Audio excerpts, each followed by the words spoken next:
Welcome to Shardcast, the Brandon Sanderson podcast. We're a bunch of mega fans giving you the news, discussion, and of course, a whole lot of opinions about Brandon's works and the Cosmere. I'm Eric, and joining me is Ian. Hey, I'm Windrunner. We also got Evgeni. Hi. Hello. I'm Argent. Hi. Also joining us is David. Hello. I'll be purchasing an Ethernet cable later today to solve my internet problems. Great. And I'm Windrunner. Just so you know, we we're not spending an hour on technical difficulties, and this is the second time we've tried to record this podcast or anything. That'd be ridiculous. Yeah. I mean, that is technically not true. It was more than an hour. Because it's been an hour and 20 minutes. But That's true. That's true. It is important to mention that we have scrapped close to 3 hours worth of Discord calls at this point on this episode. That is true. Yeah, we haven't even started. And lastly, we got Joshua. Hey, thanks for having me. It's been a while since I've been on. It has been a while. The reason we've scrapped half of these hours. Yikes. He's not wrong. And I am Chaos, and today we're doing more Rhythm of War spoilers. Massive Rhythm of War spoilers. Please do not listen to this episode if you have not finished the book. Very important. Okay? Super important. Also very likely massive just Cosmere spoilers. Oh yeah. This full Cosmere spoilers. We are going to meander on a lot of different things today. We are talking deep Cosmere stuff today. Yeah. Yep. So the title of this episode is Lights, because we didn't want to spoil things in the title. But hey, you remember in 2018? Remember those times when we were like, yeah, wouldn't it be crazy if there was cultivation light? And Brandon's like, yeah, you're theorizing in the right direction. And then we were like, third light. Well, so there's more. There's more than that. I think we're up to 7. We're up to 7 Rosharan lights. Confirmed. Most likely more. Oh, yeah. There have to be more. Yeah. There have to be more. So we got Stormlight, Void Light, Life Light, which is Cultivation's light, Tower Light, which is the siblings' light, which is a hybrid of Honor and Cultivation's light. We have Warlight, newly discovered in this book, which is a hybrid of Honor and Odium. And then we have Anti-Light. We have Anti-Stormlight and Anti-Void Light. So, we're up to 7, and presumably there has to be a Cultivation Odium light, and presumably Anti-Lights for all of these. And maybe even a triple one. You never know. Honestly, that's surprisingly plausible. Yeah. And triple anti. Triple anti, yeah. Ugh. I don't even know if ugly stuff. I don't even know if like anti-Tower Light and anti-Whirl Light are a thing. But we'll talk about that later. We'll talk about it. Basically, we got way more than I ever expected in this book. Like, good God. It's like, yeah, you wanted 2 lights, now you got 7. Hey, have fun. It's like, okay, Brandon, I guess that's what we're doing now. Cool. Theorizing in the right direction, just not far enough. Not far enough. True. So what else did we learn? What else did we learn other than just all these new and exciting words? So I wanna do a brief thing where I would like to complain about Tower Light. Okay. Yeah. What about it? How much cooler would it have been if it was called Tower Power? Boo, oh my goodness. Boo. What is that? Look, that's not the complaint I have with Tower Light. I just think Tower Light is a terrible name for anything. Like, it's just so lame. I like it. I don't. I feel like it's realistic what they would have named it, because like they just kind of like, what is this? I know. Light from the tower. I know.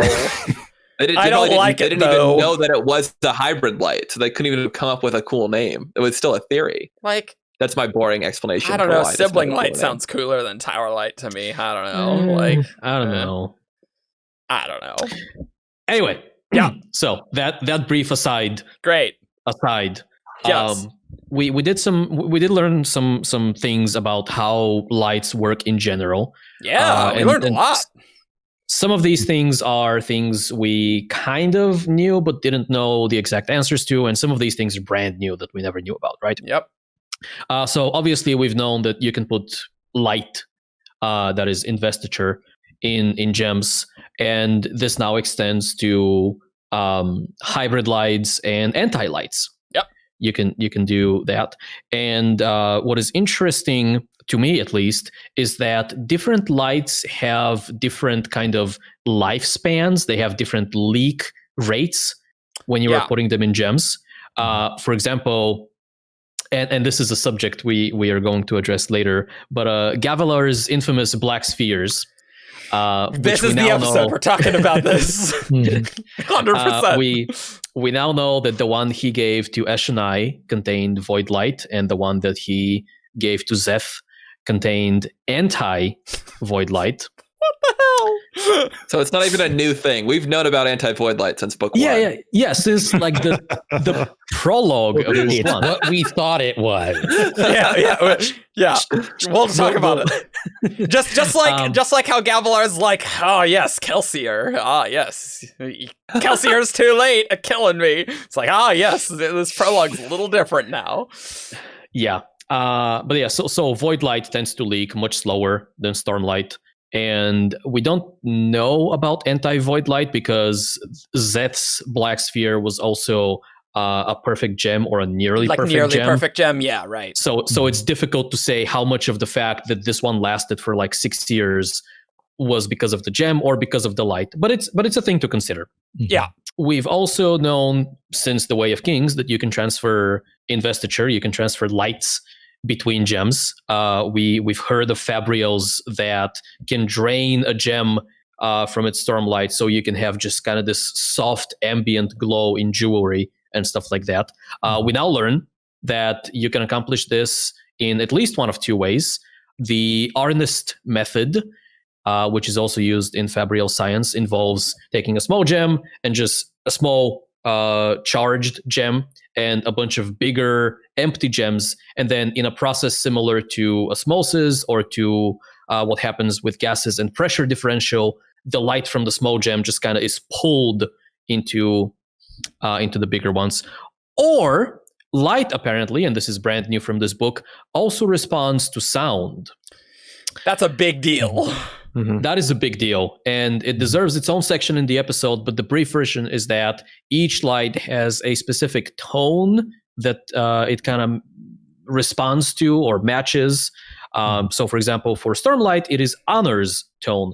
If you can produce that tone with, let's say, a tuning fork, you can attract the light with that tone. And obviously, if you can do that, then you can just like pull the light from one gem into another. Very easy. It is what the Thalen Guild of Fabrians have been using for a long time. And that has been their secret. That's just been like passed down, that they knew this for like forever. And Raboniel's just like, yeah, obviously that's how it works. You guys are hilarious. And you can also sing the tone, correct? Like you can sing it as well if you're good enough and get it to move. Yep. Easiest to do with singers, obviously, but we see Navani is able to sing. Yep. Was there an association that like they're somehow better at it, or is it just because they're better at hitting that right perfect tone? I thought it was the latter, but I don't know if you're allowed to ask that. Navani speculated that it is easier for them because they can actually hear the tones, and so it is easier for them to sing like the exact note that they need to sing. But after like several days or I think several weeks of practice, Navani was able to do that just fine. Yeah. She just needed the device so she could hear the thing, right? Yeah. So she stuck a bunch of gems like tight next against her skin, and so she could feel very faintly the vibrations of those gems. And that helped her kind of find the exact tone that she would need to sing. And once she was familiar enough with that tone, then she could do pretty much exactly the same thing that Rabonio could. Yep. And then we get to the spicy stuff from this book, right? So not only do lights have tones, they also have rhythms. Yep. And I guess that in and of itself is not spicy, but it comes into play when we talk about anti-lights and when we talk about hybrid lights. And the title of the book. Yeah, I guess. It is funny though that like Warlight was a big deal, but it's like, oh, the anti-lights, that's the big deal. We just couldn't put that as the title of the book. They couldn't call it Light. That would have been yeah. Crazy.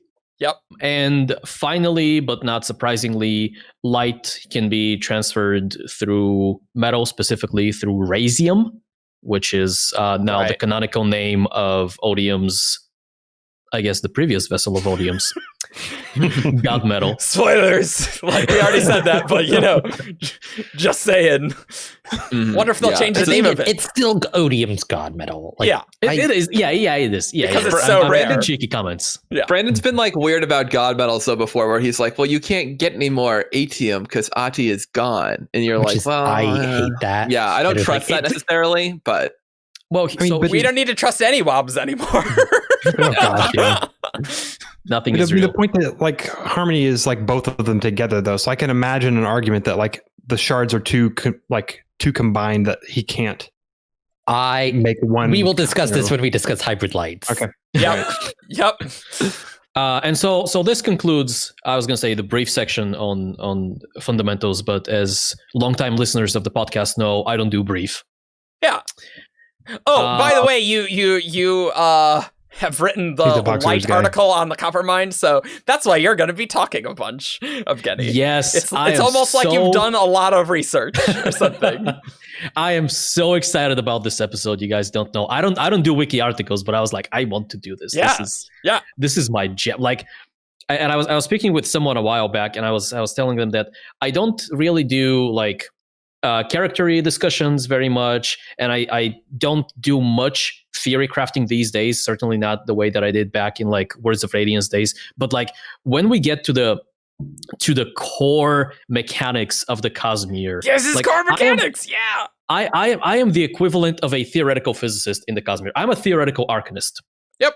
Right. Yeah. So don't like Fabrial science is interesting, and it's interesting to like do numbers and crunch them and do timeline stuff, but that's jofwu stuff. Yeah.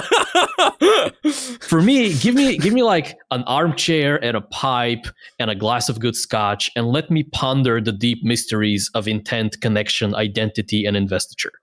And that's what we're doing. That's what we're doing here. Like, geez. Holy crap. Anyway, so remember when I said that I don't do brief? Yep.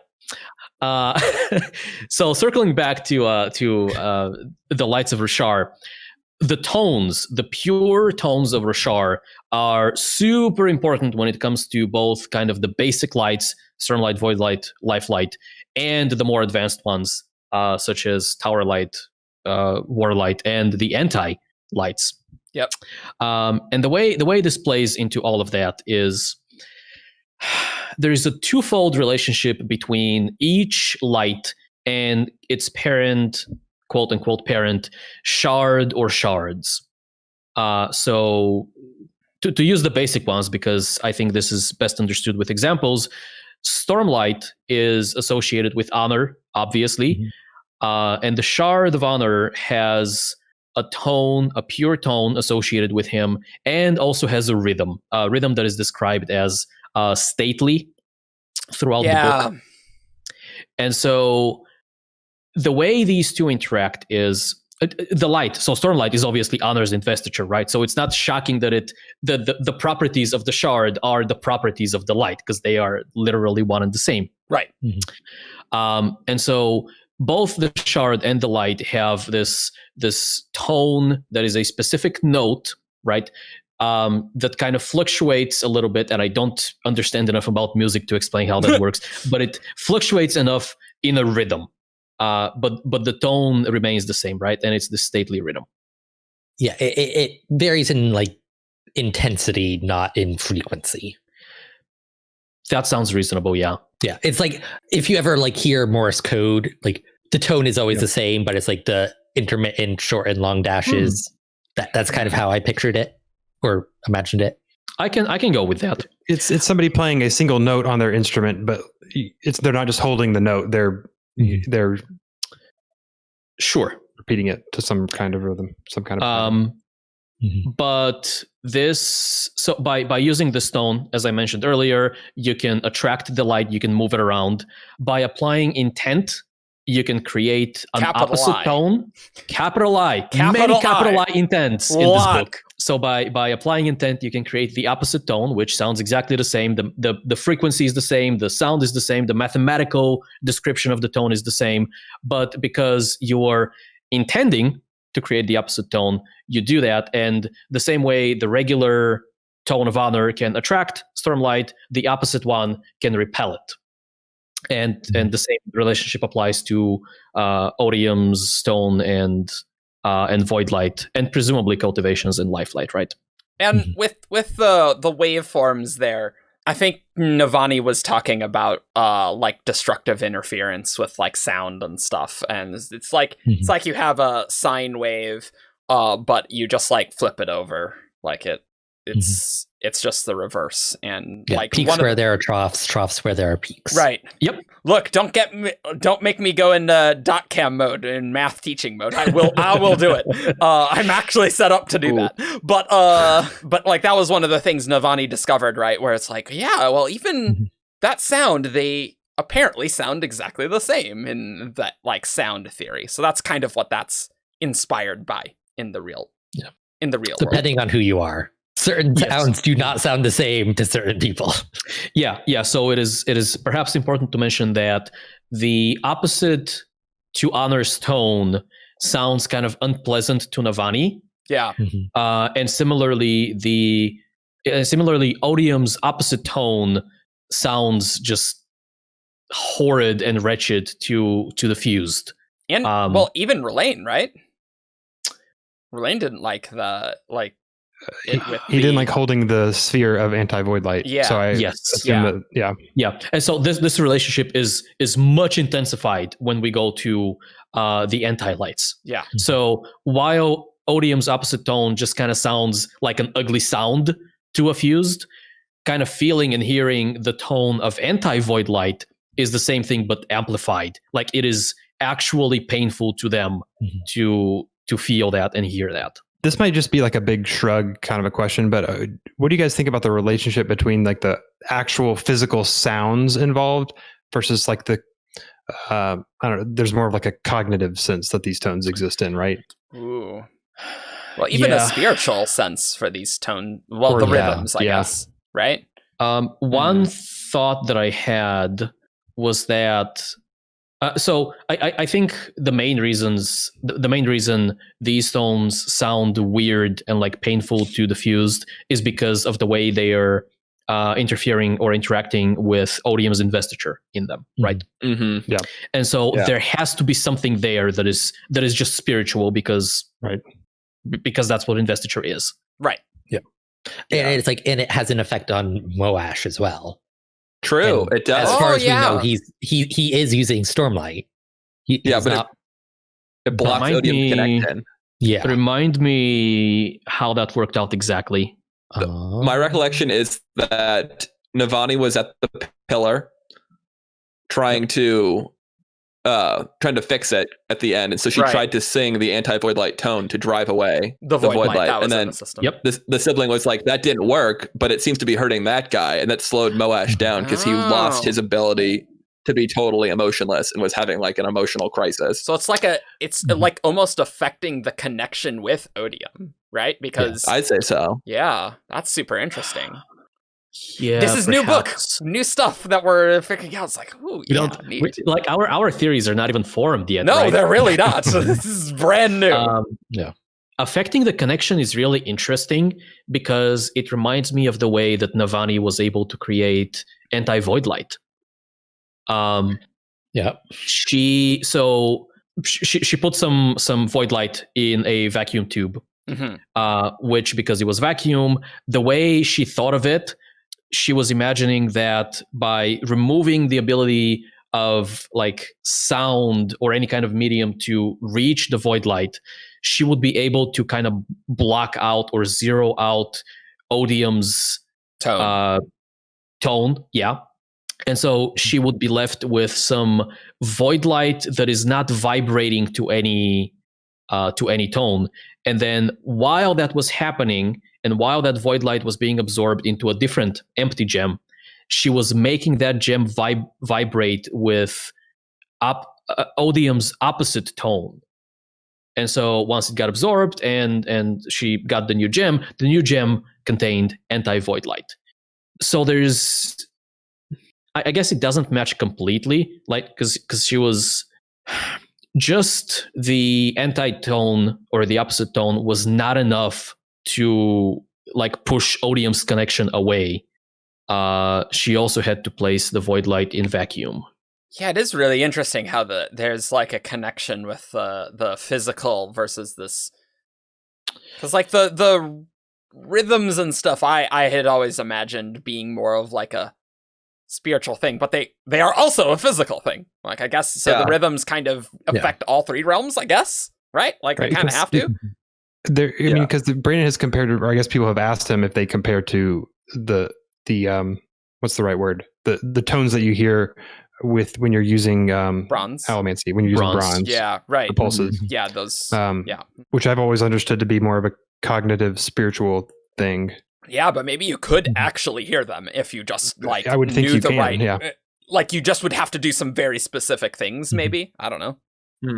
Or it's like you could some sort of mechanical metallic arts like device that like broadcasts like the pulse, whatever allomantic pulses hit it. Yeah, and like it's just a big old speaker that's ours. I don't know. Yeah. I think that's actually plausible. Yeah, for sure.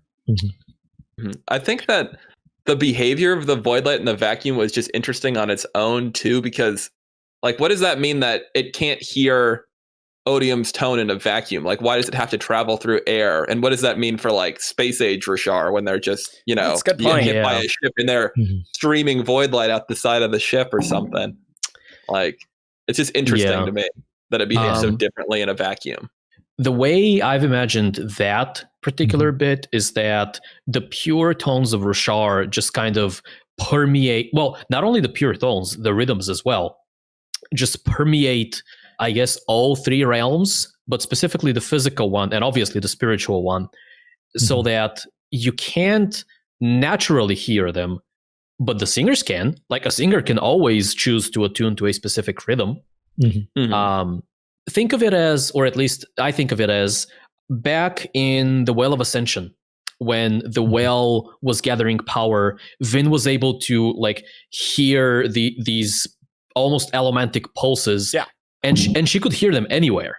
Like, and she didn't need to burn bronze by the end, just like Alendi didn't. She could just hear them. I don't remember that, but sure. That is a thing that happened. And so if it works in a similar way with the pure tones and the rhythms, like the singers can just hear these things, or the way Ruined communicates in Secret History. Over those waves. Yep. He sends, like, Investiture is a separate episode that we need to do a thing on. There's we have a lot of episodes we gotta do, guys. But Investiture is, at least in some ways, very similar to sound, right? And to vibrations and like frequencies, and all of these things are tied together. And so if you have these waves, it's another word that is related to all of this.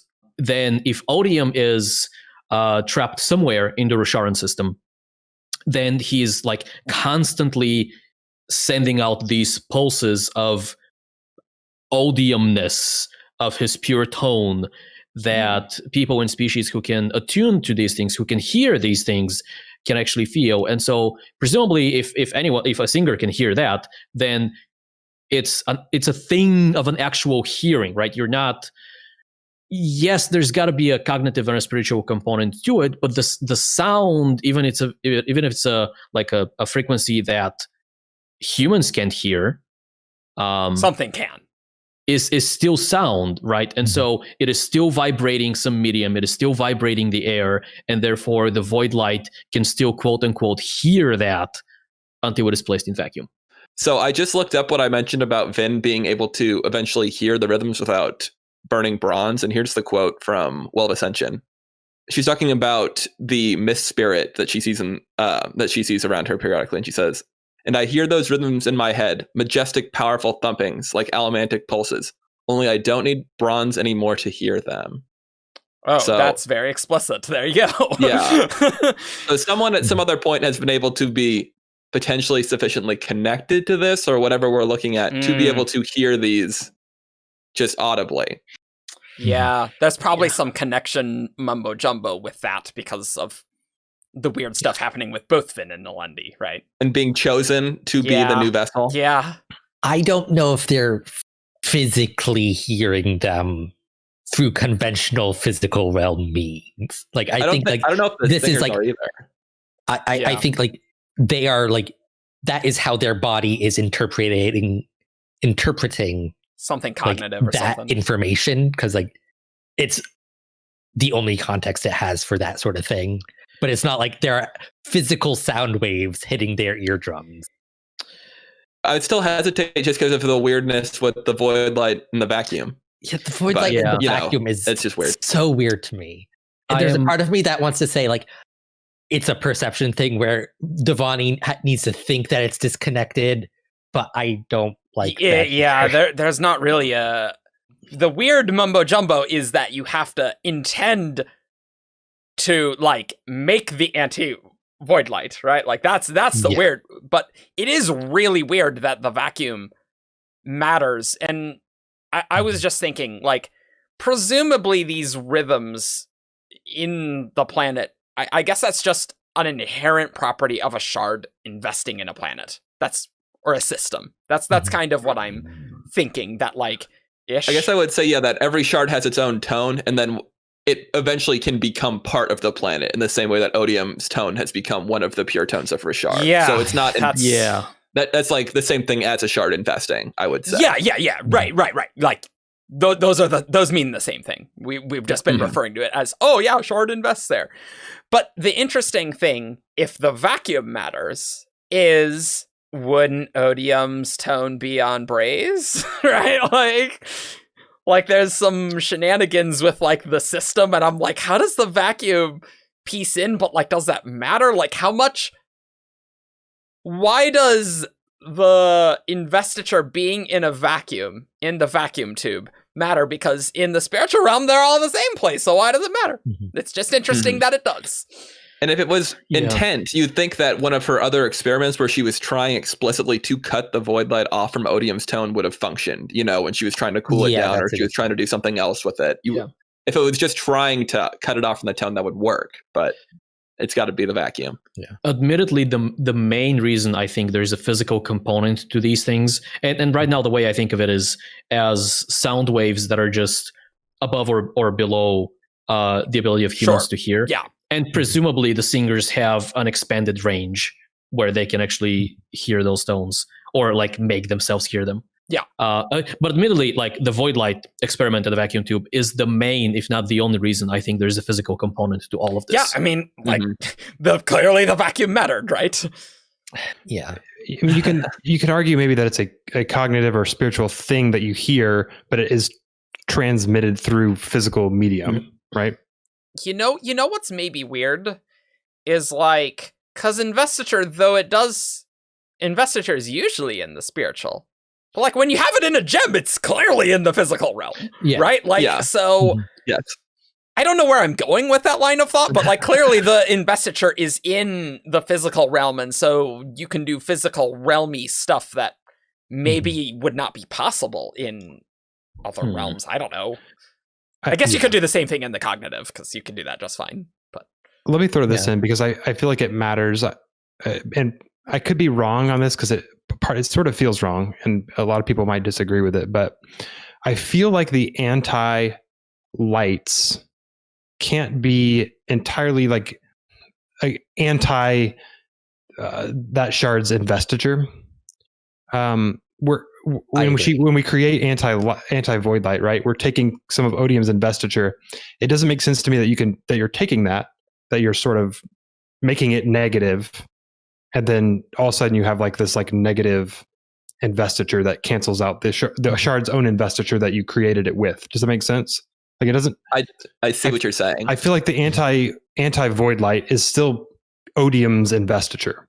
It's just the light is negative and it interacts negatively with other light. Yeah, it's not the same as antimatter, which is fundamentally different from and made of different things than ordinary matter. Like it's more like polarity rather than like antimatter. Or like in physics, like spin. I'm just thinking it's like, some things have spin up, some things have spin down, and it's like it's not really that different, but it's just like, okay. I don't know. Just like the property is different, but it's similar. So the rhythm is sort of changing. It's changing the way that this light, I guess, interacts with in some certain ways, right? But it's not like making it anti-odium. It's not anti-odium light. I see what you're saying. Same building blocks, but so it is still investiture. It is odium's investiture. Yes. Yeah. So it's not anti-investiture. It is still investiture, but it manifests. Anti-investiture. But we'll probably call it anti-investiture. We'll probably call it. It's called anti-investiture. But it manifests differently, right? So instead of manifesting as void light, it manifests as this slightly different void light. Yeah. Well, void light, but upside down. Because anti-void light is still different than anti-stormlight, so they still clearly have their own characteristics. Yeah. So, and I bring that up because, so like when we're talking about the void light switching to anti-void light, it's important, I think, to realize that it's not like it has to do with just the tones sort of flipping those properties of it. It's not in terms of odium's investiture interacting with it. We're not like cutting it off from odium and then like making it some kind of non-odium thing. Sure. Yeah. Okay. It's like you couldn't take void light in one end and make stormlight come out the other. Yeah, no. At least not with this method at all. Like maybe with other weirder spiritual crap, maybe, but I don't know. Brandon has talked about like quote unquote purifying light, or investiture rather. So, but that's a tangent, but not with this method. Yes. I just kind of a quick related thought. I wonder if, since we see if like any other properties of the light we would find to be like inverse, like if one of the light runs out really quickly, if it's inverse would have light that lasts really long, and if they kind of flip that way or not at all. That would be interesting. Make your anti-stormlight, and then that like preserves itself way longer than normal stormlight, and then it is plausible. And then when you need it, just flip it back. Yeah, you go. Yeah. And maybe this is a giant tangent, but I know one of the reasons, Joshua, why I wanted you to be on this episode was because we had a little chat about the nature of these anti-lights, and we were talking about, it's like, well, similar to matter and antimatter. Matter and antimatter collide and they annihilate, and that's all converted into energy. And kind of going along with like, well, it's not exactly that in this case, because I think one of us brought up the question of when the light and the anti-light collide, it's also converted into energy, but is like investiture actually destroyed? Yeah, so I think it was right. I think it is like antimatter and matter. It's not like, the problem is that it's not anti-mass, if that makes sense. So like you have like antimatter still has mass. It's made of different stuff. Yep. And so when Brandon talks about the Cosmere having sort of a mass energy investiture equivalence principle where all these things are related and they're the same, I think it's wrong. In my opinion, it's wrong to say that that anti-light is anti-investiture, because you don't like say I have anti-mass. Like investiture is just a thing and you have quantities of it, and you can't and in the Cosmere you can't create or destroy it. It's there. So when we're talking about like creating anti-light, we're not like taking mass and like turning it into something different. It's just changing it's flipping those properties of it. Sure. And then when you're combined. So that goes back to this odium thing, right? So you're not like odium's investiture is not being like annihilated out of the Cosmere when you combine void light and anti-void light. It's all still odium's investiture, and it's not diminishing how much odium investiture there is. Yeah. I agree with all of that. I will say in the Ars Arcanum, it is called anti-investiture. Right. So that's like what people are going to call it. I'll quibble with. I'll argue with Chris. It wouldn't be the first time that we. I mean, yeah, that's fine. I'm just saying that like people like we should expect these terms to be used because they're the terms we've been given. And people aren't meaning it term than an accurate scientific description of what is going on based off of Earth knowledge. It's a totally logical thing to call it. I just think that like that technical language like matters when you're. So we are in the opinion that when void light and anti-void light combine, it's not permanently erasing that investiture from the Cosmere. Is that what we are saying? I don't think it's any more gone than preservation's power being used to fuel allomancy. It's just going to return. Right. So it's like the investiture is converted to energy, but that's not particularly special because every magic system ever does that, right? Like that's exactly what's happening, right? Yeah. And potentially it's not even all of the investiture being converted to energy. Like if the math needs to work out this way, then maybe 20% turns into energy and the other 80% just poof immediately back into the spiritual realm. Sure. I kind of imagine it working similarly to at the end of Hero of Ages when they burn all of the atium. Right. That didn't get rid of that investiture. It just like ruin. It would eventually go back to Ruin, but Ruin couldn't access that bunch of investiture for some indeterminate amount of time. Which is weird. Like there's this regeneration, right? Yeah, we don't understand what happened with that piece of Ruin that preservation set off. Like that's all weird stuff. Does atium go into like investiture purgatory and it has to wait before it goes back to the shard? No, it's because like if Ruin had been able to find the atium as atium, like he could have taken it back. Yep. But because they used it through allomancy, like he lost access to it somehow. Like it was expended in some way like he couldn't easily recover. I think it goes back to the piece, whatever spiritual piece of Ruin that preservation stole, it returns to that. Is kind of my belief. Sure. Ultimately. And so it stays outside of Ruin's system until he manages to ultimately reclaim it in some way. Yeah, okay.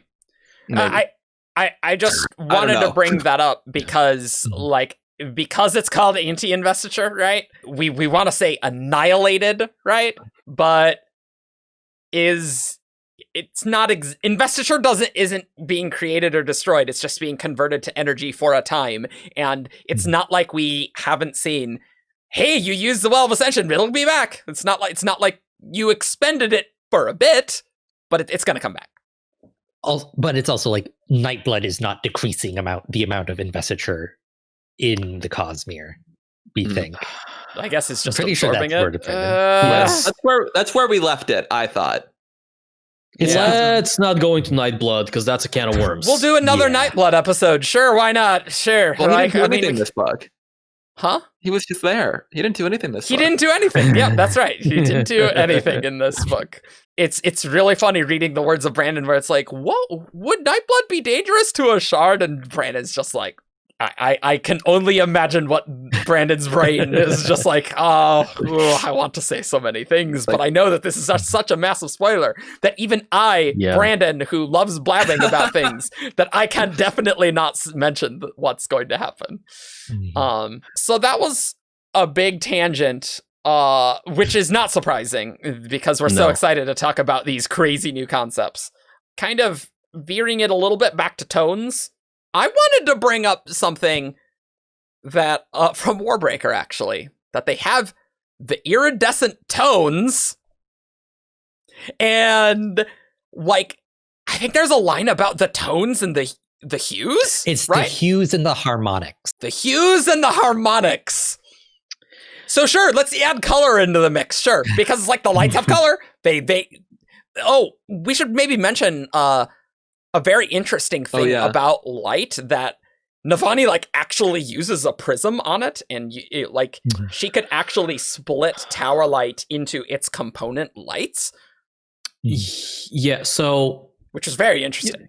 You know how listeners, you know how when you split regular Earth light, well, I guess not Earth light because that. Yeah, from the shard of this planet. Yes, it's invested. If you put your ear down on the ground long enough, you'll hear the rhythms. Those are called earthquakes. So that's why Earth's in the name. And you'll hear them. That's what seismographs do. Seismometers. When you split regular, ordinary light that doesn't have any magical properties, electromagnetic radiation, which is almost magical, actually. Yeah, that's true. It turns into this smooth rainbow, right?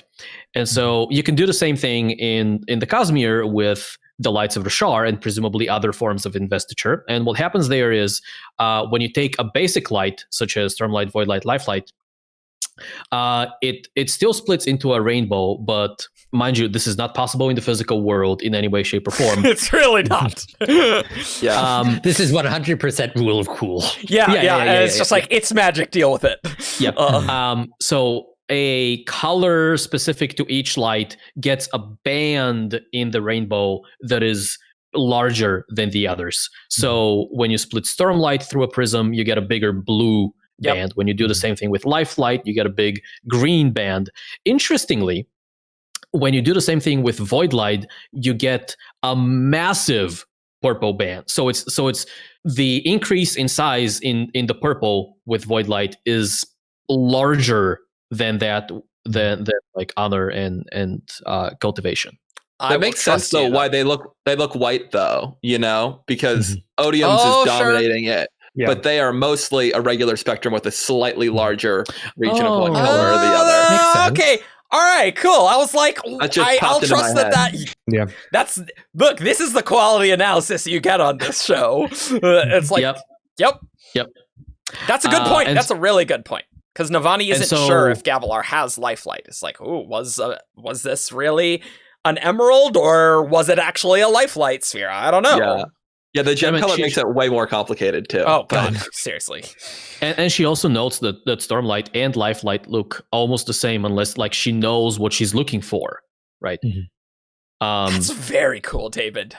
Good. I like that. Yeah. Top points for that. Anyway, so with hybrid lights, what happens is the light splits into two separate rainbows. With all hybrid lights. Two separate rainbows, one matching each quote unquote parent, right? Yep. So if you're splitting Lifelight, which is honors and cultivations, you get one rainbow with a slightly larger. This is the quality content you want on this show. Look, I've been speaking a lot, and you have been speaking a lot. You're doing great. You're doing great. A lot of my speech mana. Yeah. My speech. It'll come back though. It'll come back though. So with Lifelight, you get one rainbow with a larger blue band and one rainbow separate with a larger green band. And by Lifelight, you mean Tower Light. And by Lifelight, I mean Tower Light. Okay, cool. Just so we're clear. But yeah. No, I get what you mean. And Navani couldn't combine these back to get the hybrid light again. She could not do that. With like another prism, like getting it. She tried to get it back into like a second diamond, I guess, right? I think she was trying to project them back together. Yeah, something like that. She put like a second prism and wanted to like make the lights merge again. Yeah. But that was not possible. She wasn't getting the color. Yeah, spiritual mumbo jumbo. Because I guess you need to like have them merge. You need the right tone, right? And like purely with like these prism shenanigans, you're not getting that, I guess, sound component. I guess the spiritual sound, the tone, the rhythm, and stuff, right? I guess. Well, it's because it's like she's not splitting the tower light; she's splitting the radiation coming off of the tower light. Oh, yeah, that's true. That's true. Yep. It seems like a parlor trick to me, really. Like, it doesn't really seem like something that she'd be able to do, even with a tone, Yeah, it was just kind of to illustrate the components of it. Yeah, right, yeah. Because though we call them light, they actually do have... It's actual stuff. It's a substance. And it gives off certain electromagnetic radiation. Yeah, illumination. Yeah. There you go. Electromagnetic radiation, for those of you who didn't know, is another word for light. Like in light illumination is a subset of electromagnetic radiation. certainly true. They're all There's that logical thing again. I would be surprised that if you like vibrated the prisms at like just the right tone or whatever, like you might be able to get the lights to like merge back together, but it wouldn't really mean anything. It wouldn't be the investiture. Yeah. Like I don't think you could do any more than just like overlay the two rainbows on top of each other, which is it's not the stuff, it's the illumination that it's giving. I think the best you can do is get the same color. You could get the same color. I believe that is plausible.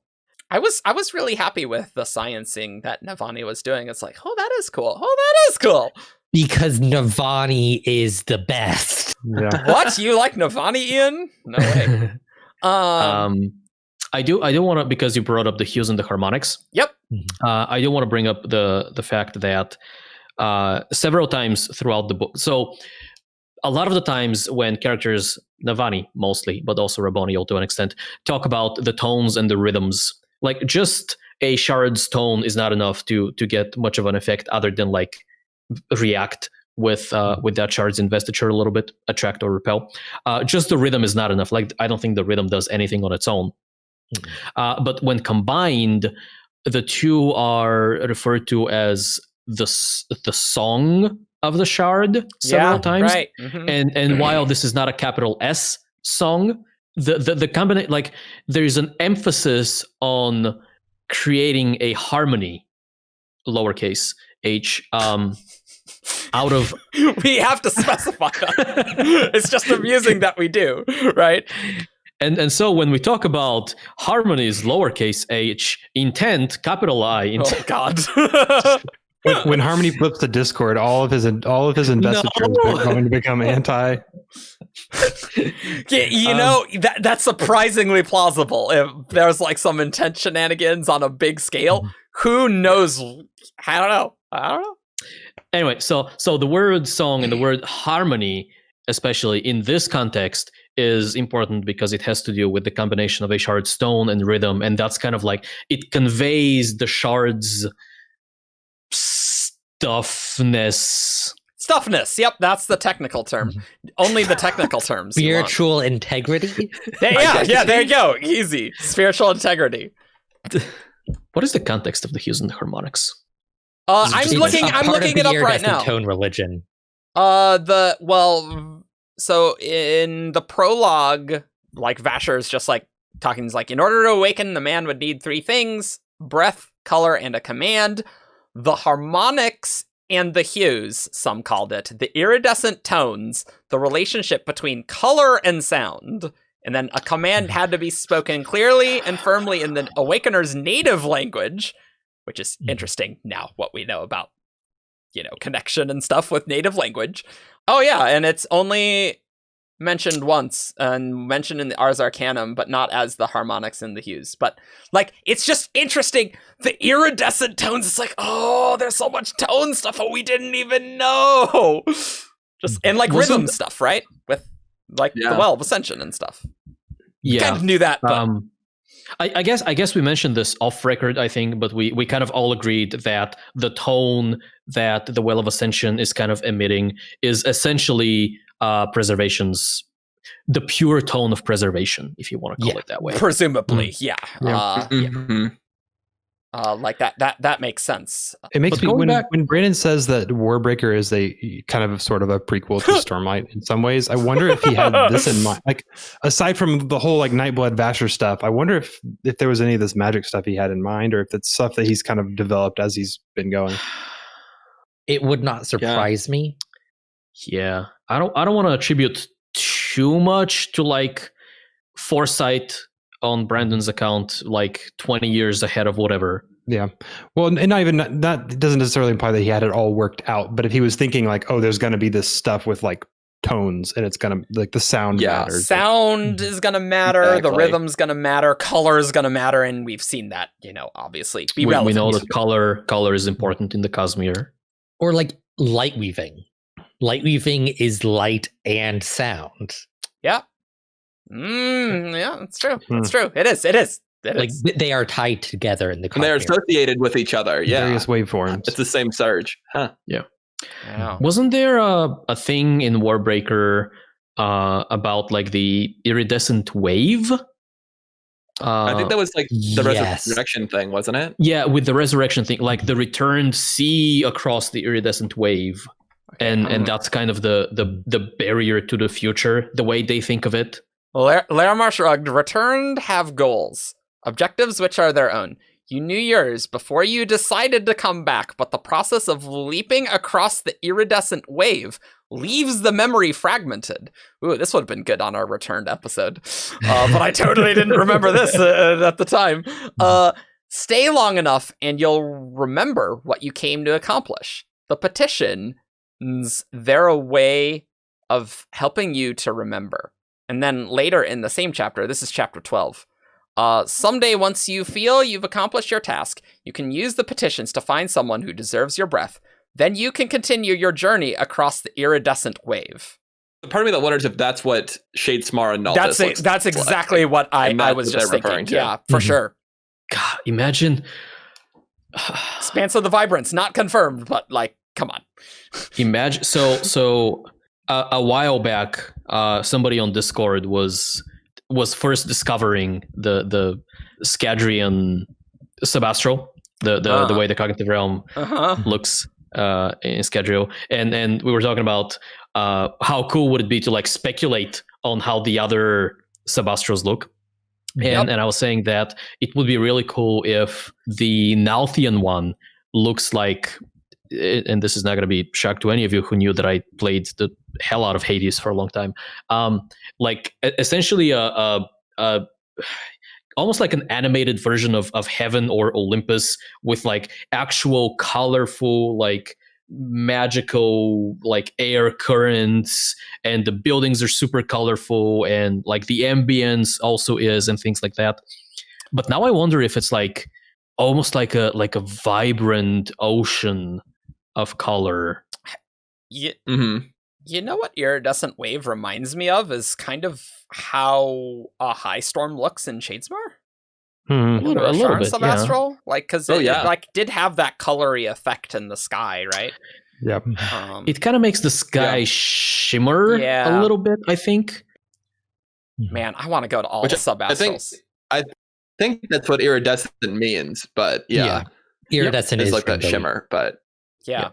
Okay, so we're about a little under an hour through this episode, so maybe we should go through the lights in detail. We'll start with basic ones. I think for the two we knew before, there's not that much new. So obviously there's Stormlight. It's the name of the series. It's in there. Yup. Is there anything new about Stormlight, really? Yes. We explicit confirmation that Stormlight is 100% honor. Yeah, which was a subject of some debate up until this point. True, because, you know, honor cultivation hybrid, we don't really know the extent of those things. Yeah. We do. So I feel like there was a discrepancy, or not discrepancy, but lack of clarity, at least in the Way of Kings, where people were not quite sure whether Stormlight was like transparent, white color, or bluish. And I think this book kind of sweeps it all under the rug. Yeah, sweeps it under the rug by saying, well, it's actually light, but it has a slight blue tinge, if you know what you're looking for. So that confirms that. Yep. Obviously, you get it. Gems are infused in the High Storm. We knew that. Cool. Gems are infused in High Storm. Or from Dalinar. Yeah. Or from Dalinar. Yeah, true. You know. Well, so having seen Navani become the siblings bondsmith now, and knowing that the siblings bondsmith can produce Tower Light at will through the so the sibling is the one producing it, the bondsmith can get that.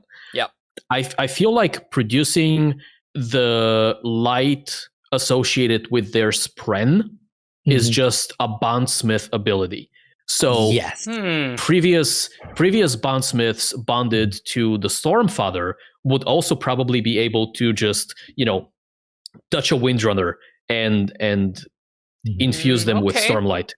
What is new about Dalinar and the Stormfather is the ability to just open Honor's path. Yeah. Okay. And Honor's path. And that is a beautiful because that was something like Brennan talked about in Wobbs that felt inconsistent, where he was like, oh, like the whole perpendicularity thing is brand new, but the light was something bondsmiths could always do, and that didn't make sense. I kind of forgot about those. Okay, yeah. All right, I dig that. I think that's plausible. Yeah. Real quick, presumably the Night Watcher's bondsmith could also do the same thing with Lifelight. I think that's fine. So I thought about, well, how does this look on the other side of the war with Odium? Would a bondsmith associated with Odium somehow be able to produce void light at will? Badu Mishram and then could. I remembered somebody who did. Yeah. Badu Mishram. That's going to actually be our next episode where we talk about Badu Mishram. I think it's going to air next. I don't know. I think that's what it is. We are cramming episodes. Yep. So. It's either aired or it's airing next. Yeah. It's yeah. But yeah, so it is interesting that she has this ability that is very, very reminiscent to the Stormfather, the sibling, and the Night Watcher. So that puts her on the same level, and presumably if somebody can form on a hell bond with her, that person would be essentially her bondsmith and would be able to produce void light at will. So we didn't talk about that much, I think, in the episode. We mentioned it, but maybe I'm forgetting. Not in the same context. We mentioned something related, but I'm now very interested to see this happen in the back five. Ada Mishram, gimme. I also want Siana to become a Warlight bondsmith spren. Oh yeah. So yeah, let's talk about that with Void Light. So speaking of Void Light, I mean Void Light inflames emotions. When you hold it. That is new information. It doesn't have the same property of Stormlight, because Stormlight, when you're infused in Stormlight, you like are kind of like driven for action, right? Kind of like the storm, because the storms are always moving and action. So that kind of makes sense a bit. It doesn't make much sense for Honor, but like the stormy part, like okay, sure, I guess, sure. And as we said it, what would it do if it was made you like Honor? Yeah, I don't know. I don't know. If it made you act like it'd be lame. Like you just be like keeping agreements. Yep. Yeah. So if we didn't care about like coolness and things like that, I could imagine Stormlight force you to be like almost similar to Preservation in the way that you almost like the Honor Spren are. Like they're very rigid, they're very formal and things like that. But that is not cool to read in a fight scene. Yeah.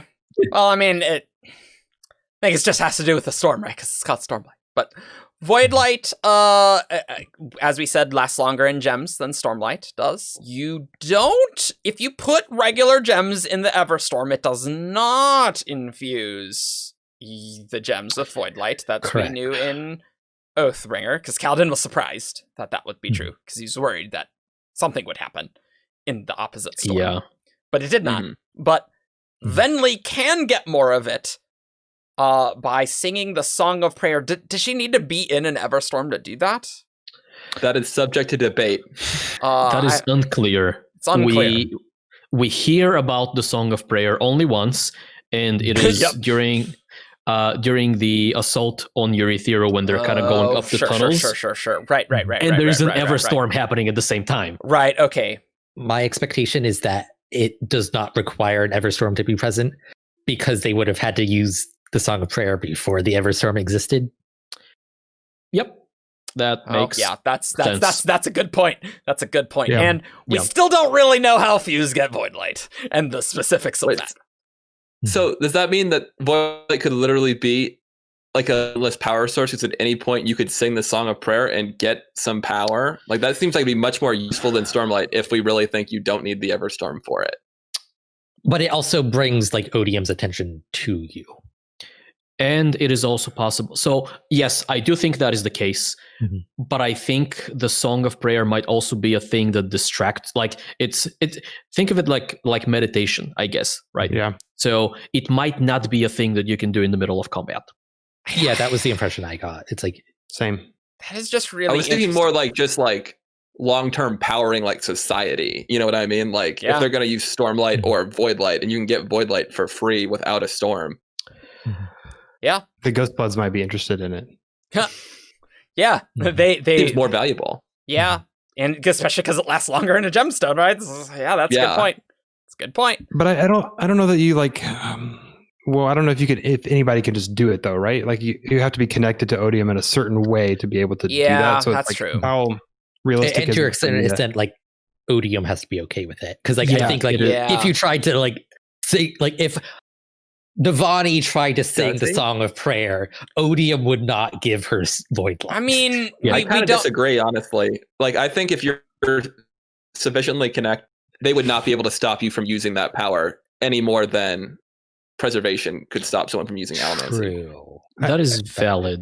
I agree with that, and especially because we're going to have like Leshwi and them like being like rebel, like they're not going to go along with it, and presumably he's not just going to cut them off entirely. It is really weird regarding Fused.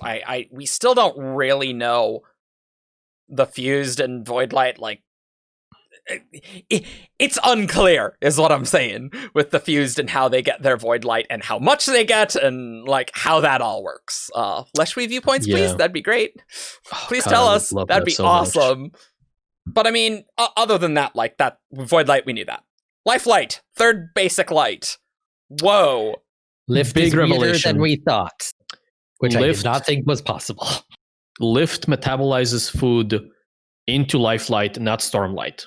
Mm-hmm. And it just appears like you can just use Lifelight to power Surge Binding. There's obviously like no mechanical difference when she's using the power. It's just how she gets the investiture is different, right? Which, in retrospect, is not shocking to me because Surge Binding is a magic system of honor and cultivation.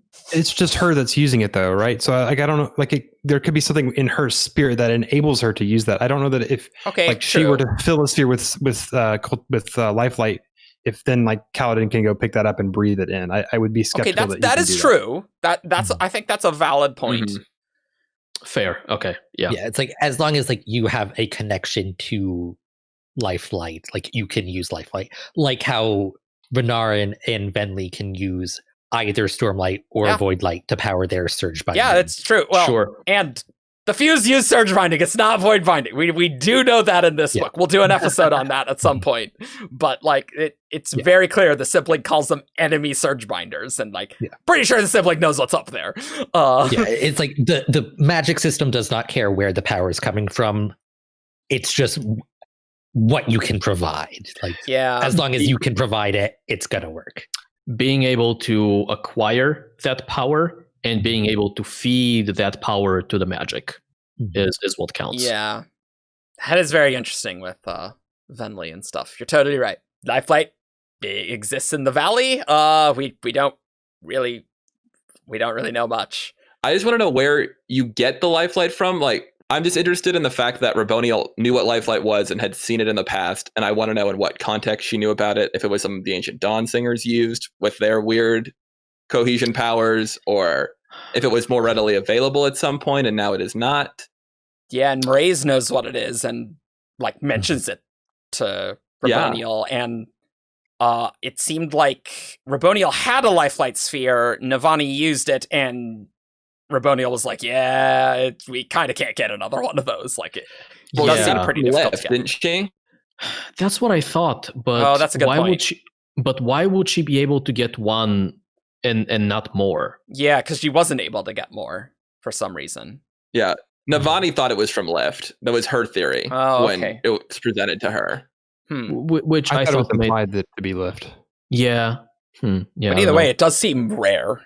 That was the impression I had. Was it the Lifelight she couldn't get more of, or was it the Tower Light? It was the Tower Light. Was it the Tower Light? Okay. I thought it was the Lifelight. It was.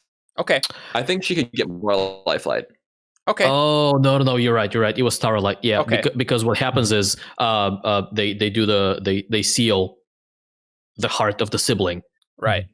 Well, no, she gets it from one of the nodes before, like, while she's corrupting it. Oh, really? Kaladin describes it like she was like drawing something out of a node. Oh, yeah, it's the second node and is fighting the pursuer there. Yeah, because Raboniel was there and clearly doing something. Yeah, right. Yeah. Oh, and I remember Kaladin like explicitly noticed that she had a gem or a sphere or something, and then the second time he met Raboniel, she didn't have that anymore, and he was like, "What did you do with it?" Okay, all right, cool. Oh, that's good. Explaining how we're getting these things. It's not just like, oh yeah, it was just in my pocket for 4,000 years. What's up? It's like that's good. I really like that. Actually, that's good. I assume that in the past, Lifelight must have primarily come from the Night Watcher bondsmith. I don't know what other way you'd have a normal supplier. Like it appears to be produced naturally in the valley. Yes, there's like a green mist that covers the valley, and that is in fact the first time we heard about third light. Yeah. So that's what that is. Mists? We've never seen mists before. Don't be ridiculous, Evgeni. Mists with colors? I'm a little skeptical if it's not something in just like a slightly different form, because we know that the Lifelight doesn't really look green. You know, it looks white for the most part, and so there's a part of it that thinks it might be even more. Sure, I mean, a manifestation of cultivation's investiture. Well, I wouldn't say the mists from preservation are like these lights, right?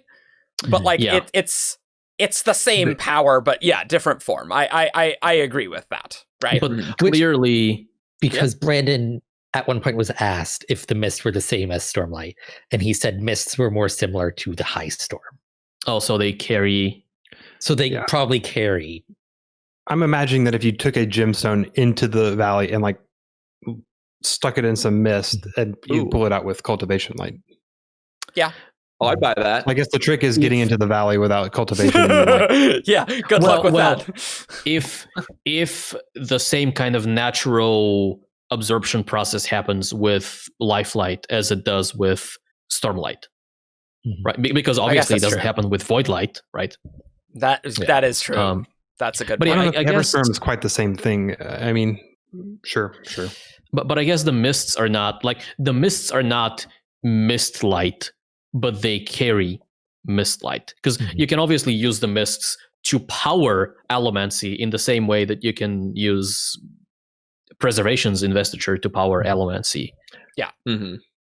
Because Brandon has said, like, theoretically you could refine the mists into Lerasium. So theoretically you could also refine it into mist light. Yeah, I do.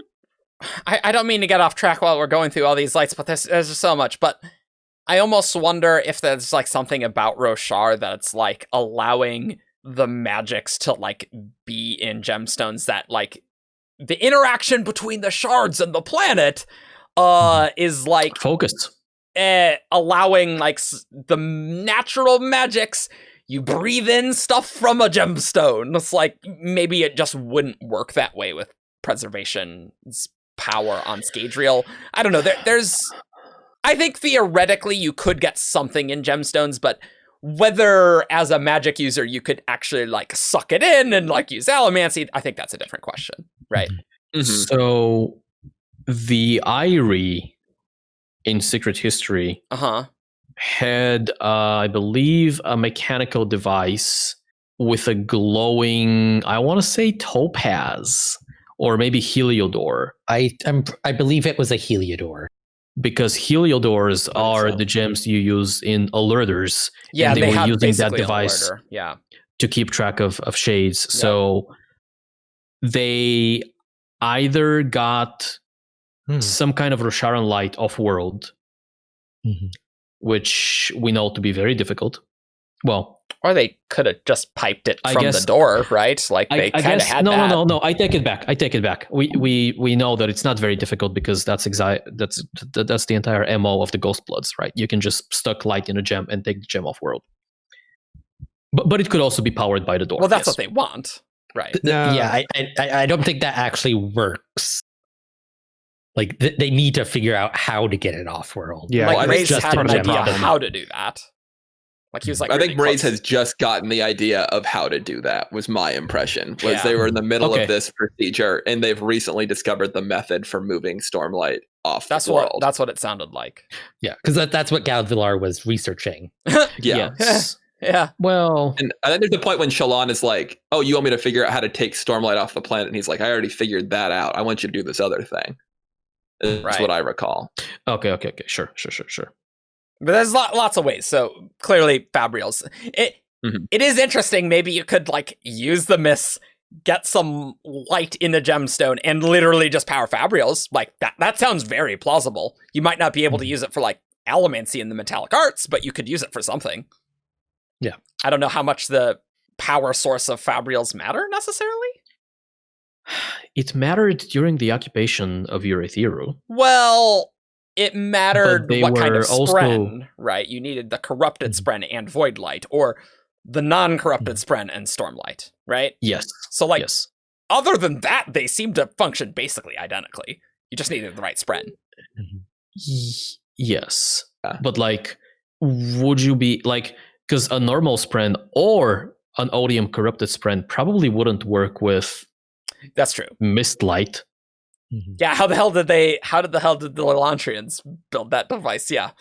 I'm thinking like timeline wise, like that's way before, like several hundred years before. Yeah. Yeah, but the Weiry are shrug.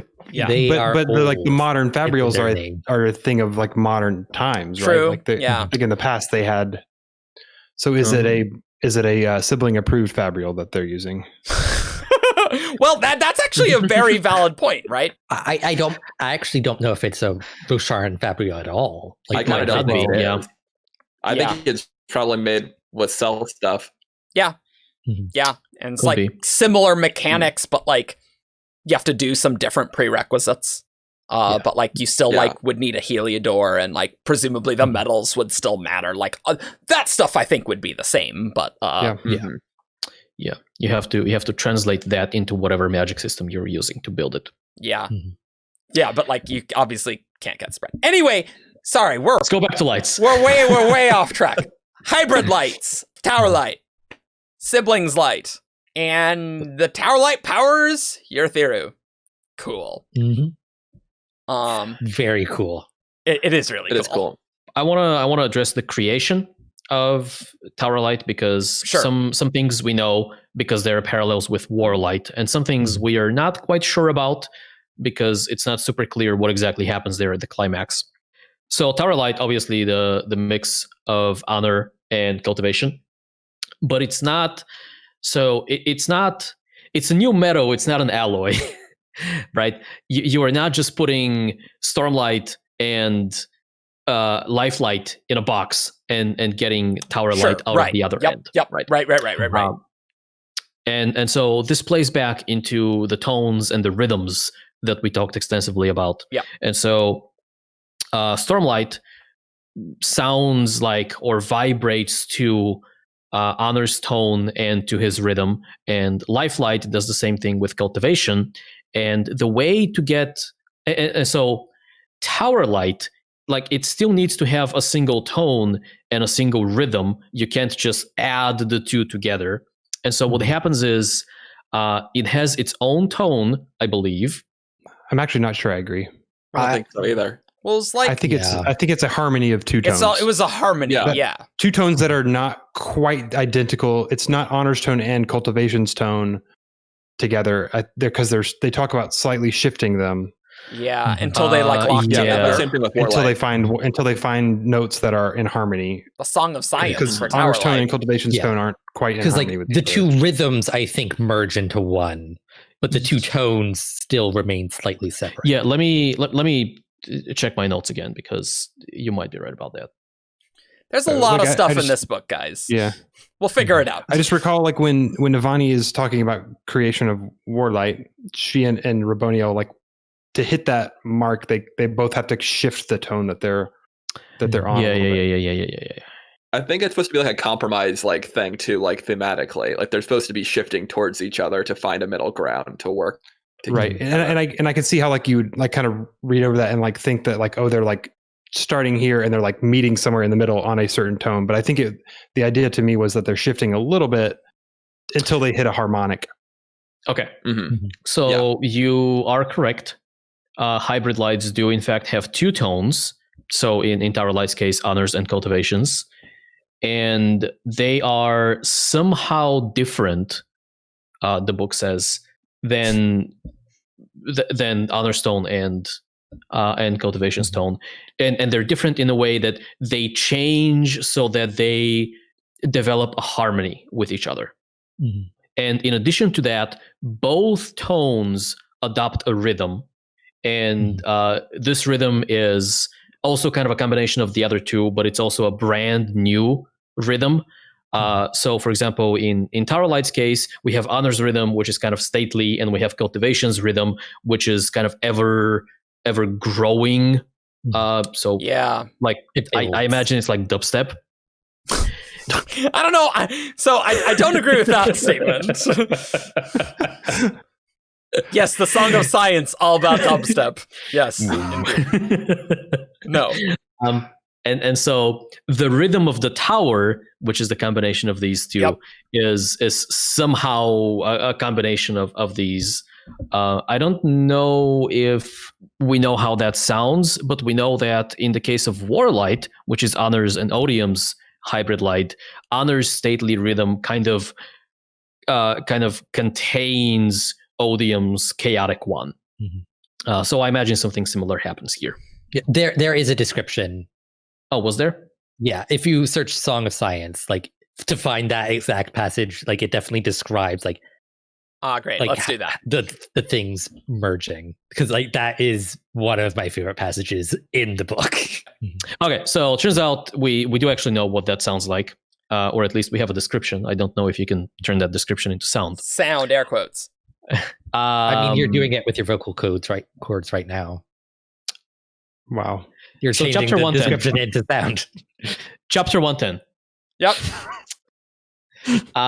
So Navani and the sibling are doing their thing, and Navani is providing the tone and rhythm, the Song of Honor, and the sibling is doing the same thing with cultivation. And the passage says, the sound began to shift, and Navani modulated her tone, itching it closer and closer to the two snapped into harmony. The boundless energy of cultivation, always growing and changing, and the calm solidity of honor, organized, structured. They vibrated together, structure and nature, knowledge and wonder, mixing. The Song of Science itself. That's a great passage. It is. That's a great passage. This is my favorite Stormlight book. This is my favorite Brandon book. Like it is really good. It's really good. And then it moves on saying, that is it. The sibling whispered to the rhythm of the tower. My song. Yeah, because the sibling couldn't hear Honor's tone anymore, basically. Right. And we're going to do so many of the things in this episode, we're going to touch in more detail, like Eurythera and the sibling. Yeah, that's an episode, guys. We're going to get to that sometime. But that's how you make hybrid lights, and specifically Tower Light, right? So you get the two tones of the parents, and you modulate them somehow so they fit into a harmony, and you also do the same with rhythms. Just random question that might not be interesting. You know how Navani and Raboniel have to sing together to create the Warlight, and they can't individually do it as just a human or just a singer? Does it have to be a human and a spren who sing together to make Tower Light, or is that just how it happened to shake out this time? I mean, the sibling does have that line later on about, it's like, this is why I exist, the common ground between humans and spren. That's a good point. Yeah. Just a thought that popped into my head. It is it's weird. A good question. Because with like what happened with Bai to Mishram wounding the sibling, it is weird. Yeah? Okay, another idea. Okay, so let's go. Well, no, but okay, so this is just related, but we know that there was a falling out between the spren and the singers at some point, and so if they were going to create, true, you're going to create the Odium cultivation light, it's another point where they could be, working together. We know that that right now, Bentley and her people are coming into accord with the Spren. So that's like at least thematically heading in that direction. Yeah. Potentially. And like that also plays into like singers are not of honor. Yeah. Thing. Yeah. That sequence of words of Brandon. Whatever. Yeah. That's a really good idea. Well, we got to do an episode on the Spren and the singers falling out, because that's a whole thing too. That there's so much to talk about. We are not in want for podcast ideas. Yeah, we need a new Bondsmith Spren for the odium cultivation combo, because we have one for the other 5. We need one for that. Let's talk about Warlight, and then we'll talk about cultivation and odiums. Well, wait, but before we do that, do we what other tower light properties do we think that has, like surge binding and stuff? Yeah, I was gonna ask, do we think you can use tower light to power surge binding? Maybe. I think that's how Navani is going. Right. So I think the siblings Bondsmith can. Mm-hmm. I don't know if other I think Navani can produce tower light on command, much like any other sibling Bondsmith could in the history of Roshar. I don't think she can charge surge binders. I don't think she can charge knights in the same way that the Stormfather Bondsmith can. My counterpoint to that, and this is less strong evidence, is just I know that there were those auxiliary fabrials added to the tower that were able to run on Stormlight. And I had assumed that in the past they probably ran on tower light themselves, because they just didn't have people infuse them with Stormlight periodically. So if you can get a regular fabrial to run on either Stormlight or tower light, then I kind of assume that you might be able to get a human to be able to do it. I don't, but then I'm like, it doesn't seem quite right. So that makes sense. Fabrials aren't people, but yeah. I can kind of see this go either way, to be honest, because most if not all of Eurytheru used to work off of tower light. Yeah. And now almost all of it runs on Stormlight. I would say most of it doesn't function. Yeah. The parts that got working ran on Stormlight. Well, actually, at the moment, in the present time. But you are right there, Ian. Well, now I'm just thinking, we were saying how Venli and Renarin could both use. Could Renarin definitely use Voidlight to? I don't know if we actually know that. But at least Venli. Yeah. Could use Voidlight and Stormlight to do her surge binding. And we did say earlier that was a connection thing, a connection to each thing. So maybe you have to have a specific connection to the sibling to use tower light, maybe kind of in that same logic. I bet the squires would use tower light of the sibling Bondsmith. Okay, so sure. That was my thinking, and that is actually the reason I thought Navani could, not because she's bonded to the sibling, although I guess that is but because she ultimately has a connection to them, and obviously that connection and the bond kind of go hand in hand. So she's kind of the trivial example here. Yeah, I'm just not sure if Navani can give it to any surge binder. I feel like there's prerequisites. Yeah, because the way I think of it is, well, the Night Watcher Bondsmith could probably produce Lifelight. Yep. Yeah. But I don't think she can power anyone but Lift and presumably themselves right now. Man.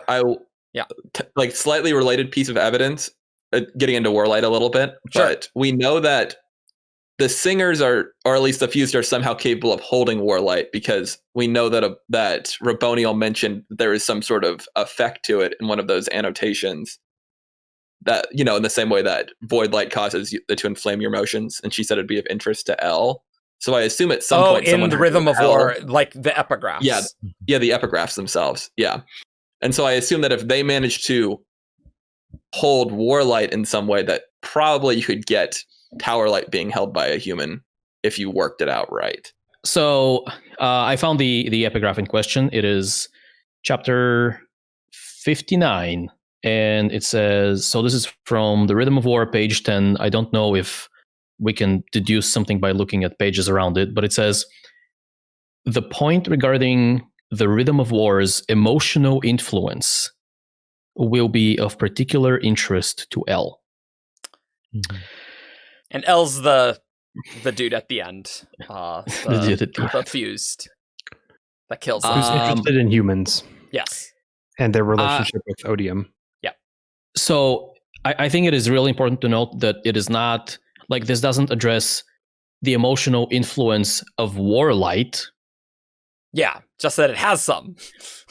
The point regarding the rhythm of wars. The rhythms. Right, and not the light itself. Okay, I see what you're saying. Yes, right. that's a good point. Yes. But isn't the rhythm of war the rhythm of Warlight? Yes, but you can attune to the rhythm of war without having Warlight. Yeah, so like Honor's rhythm is stately, but the emotions you feel when you hold Stormlight is like the drive to action. Yeah, right. Those are different. Sure. Okay. And I do want to just take a second and find the bit at the end from Eshonai when she hears the rhythm of war.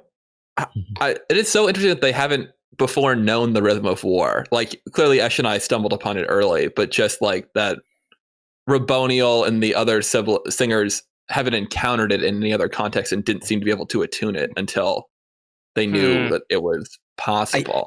I think it's spiritual mumbo jumbo. Is like, but yeah, I knew you could do it as soon as you did it. Like, yeah, like, I mean, you could theoretically make the rhythm of war with any tone, right? So maybe it's just like the tone is off. Like it's just a rhythm. It's finding the exact thing. Like once you know what it is. It also probably is like you would need sufficient.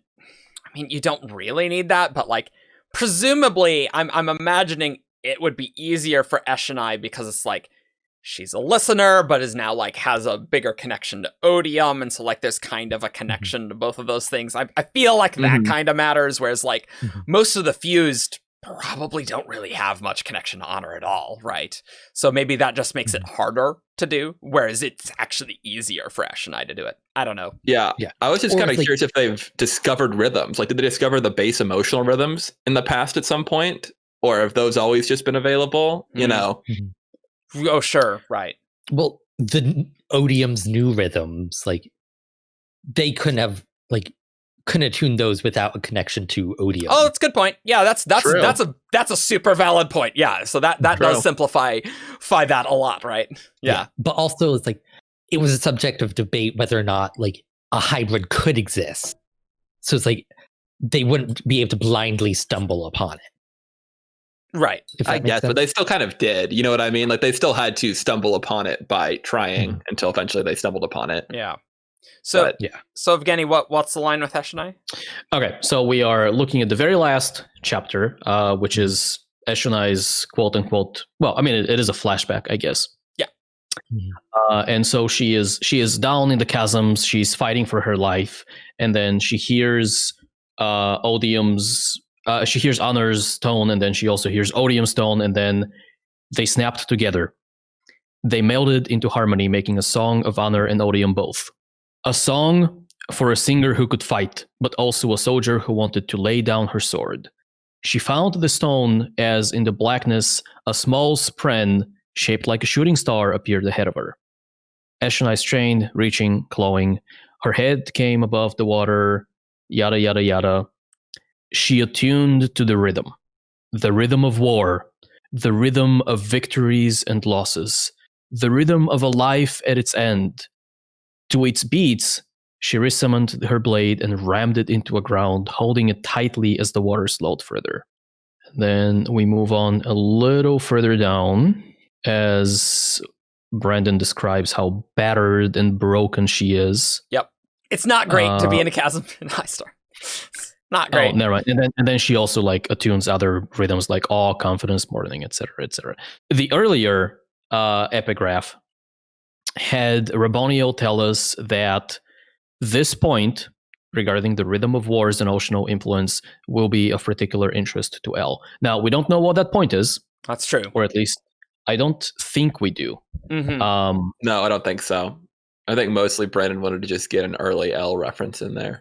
I mean, honestly, probably. He has to. Yeah. Right? Because otherwise you're just like, what the crap is this? The previous one is Rhythm of War, page 6. So, anyway, so we don't know what the previous one is. So, Rabonio finds the emotional influence of Rhythm of War interesting to L.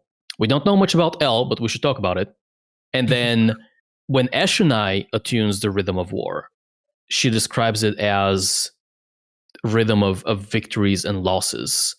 Kind of to her, it sounds like a last stand type of thing. I loved that description because it's like Odium, like just reminded me of that part 2 Oathbringer, right? Where Dalinar takes in some of Odium. It's like the exaltation of victory and stuff in that, but also like that honor of just like, but I also want to put down my blade. And it's like both the victory and the loss. I was like, ooh, that's a primo description right there. I like that.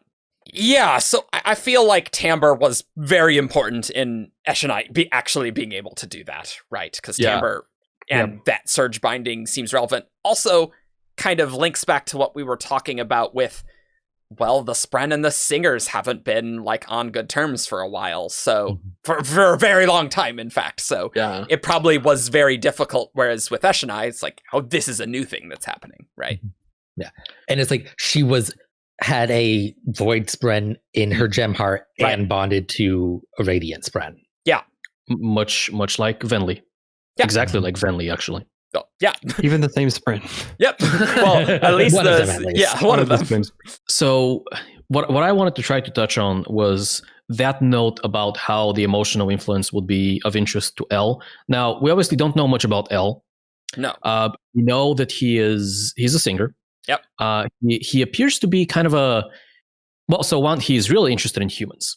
Yep. He doesn't think of humans the same way that a lot of other fused do. Yeah. Like he sees them as species that has potential. He is also very interested in working with the new Odium. The new what a great epigraph. It is like I always get giddy just saying that. I know. That is not going to wear off for a while. No, it's also terrifying. Super terrifying. But so it's like he has some measure of respect and appreciation for humans, especially when it comes to like art and their ability to feel emotion, right? Yeah.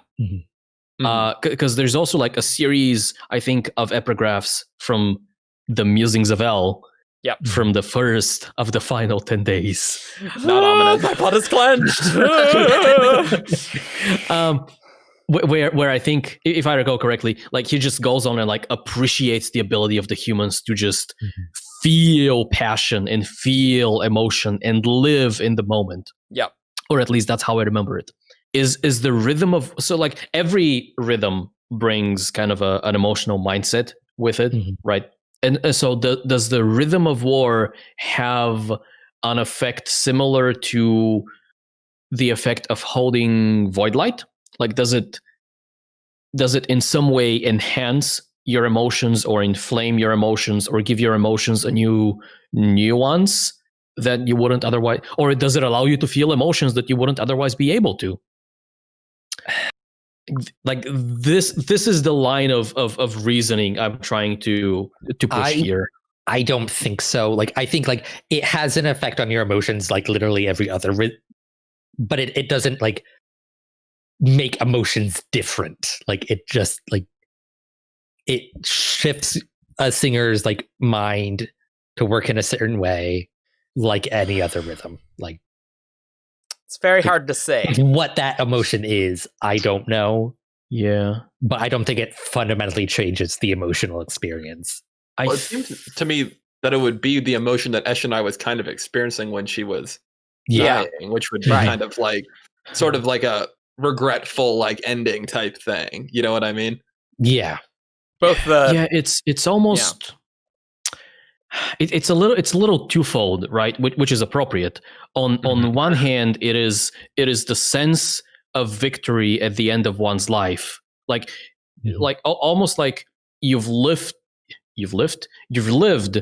your life to the fullest.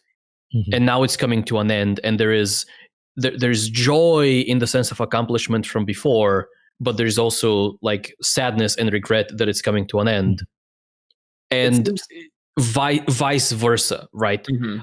There is the sense of yes, your life is coming to an end, yes, you're about to lose maybe, but there's also the sense of accomplishment and the sense of victory that comes with that. So they are like this contradiction of emotions. It's very reflective to me. Like it's a kind of like you're sitting there and you're thinking about your life and looking back on things. Yeah. But like the fact that it's like such a complex take, like also like going back to Towerlight and like the description of like what that felt like, it's like wonder and like knowledge, and it's like you have to get poetic to describe these things. Yeah. Like it reminds me of like the descriptions of shards. Yeah. Where it's like, in order to act, like you need poetry to actually describe them. Yeah. Like, I agree, because all those quotes kind of felt similar. I want to steer this a little bit away from the rhythm of war itself, because it's like, honestly, we don't really know. But I want to like actually talk about Warlight itself, because we have only talked about the rhythm and not actually the light at all. What the hell's Warlight going to be used for? Like, Towerlight powers your Ethereum. Got it. I understand. Warlight. Why? Xianot, yeah. I mean, that's... Yeah. Maybe Redoran can use it. That'd be kind of cool. That would be really cool. Well, it's, to me, like, says, like, at one point attunes to the rhythm of war. It's like, I need to speak to my siblings. I need to bring them this rhythm. Oh, okay. Yeah. Yeah.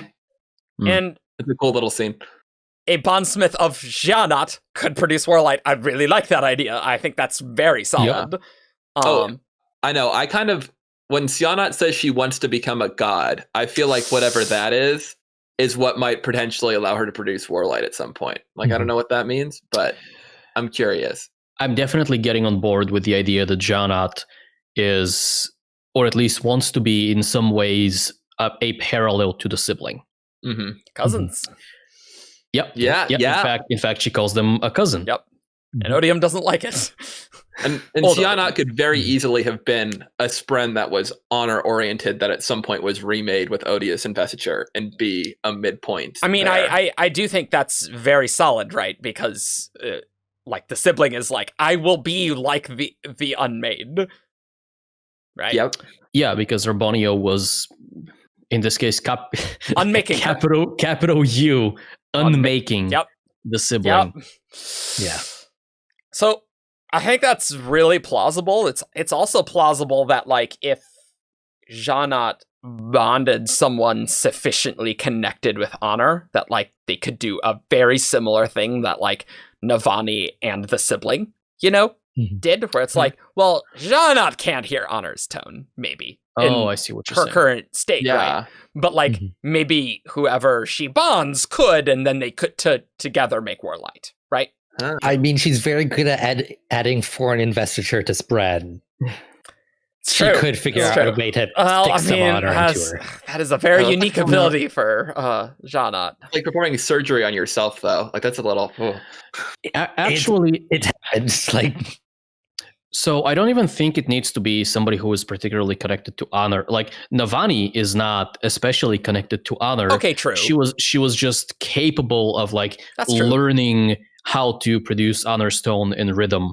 Valid. So, yeah, I mean, I'm digging Warlight being used for these, like, enlightened spren, that would be, like, maybe very useful for them. I don't really know how or why. I don't really understand where we're going with this, but... It's like, I don't know if there needs to be, like, a purpose to Warlight. Like, not everything has a purpose. Like, it's just like, it's a natural interaction of it wasn't designed for a purpose.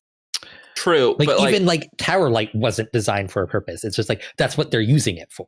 Narratively, though, like, I think it's heading very much in the same direction that whatever Redoran is becoming is heading, where we don't understand the significance of what is happening with him and glyphs, but it will be significant for the same reasons that Warlight is significant. There's a narrative purpose to it. There's not a mechanical purpose. Yeah. Right. Yeah. I'm totally speaking of in the sense of where the story is going and like why is Warlight so important. Sorry, yes, I didn't make that clear. I misinterpreted you. I thought No, I'm totally talking in the narrative. Like, I have no idea where we're going with anti-lights either. Like, I don't even know, but we're going somewhere, and we're pressing the gas pedal, and I have no idea where we're going. Yeah, because I think Warlight is going to be the path to peace, ironically. I mean, that regret is actually a really interesting emotion in that sense. Yeah, that's actually really interesting. So that's like Warlight. We don't really know. Like this, I think that's our best bet of what Warlight's going to be useful for. But yeah, I was going to say it is probably something that at this point we are like 3 steps removed into speculation land. Oh, for sure. If Jeanat becomes a spren like the sibling, and if Jeanat bonds somebody and they become a bondsmith of her, and that bondsmith can produce Warlight at will, then that bondsmith could serve a similar purpose to the kind of corrupted Radiants, corrupted Surgebinders that Dalinar serves. Yeah, that's what I was just thinking. Regular. Yeah. Now, that's not necessarily super useful, right? Because Dalinar can just power up Renarin, because Renarin can use either one. Sure.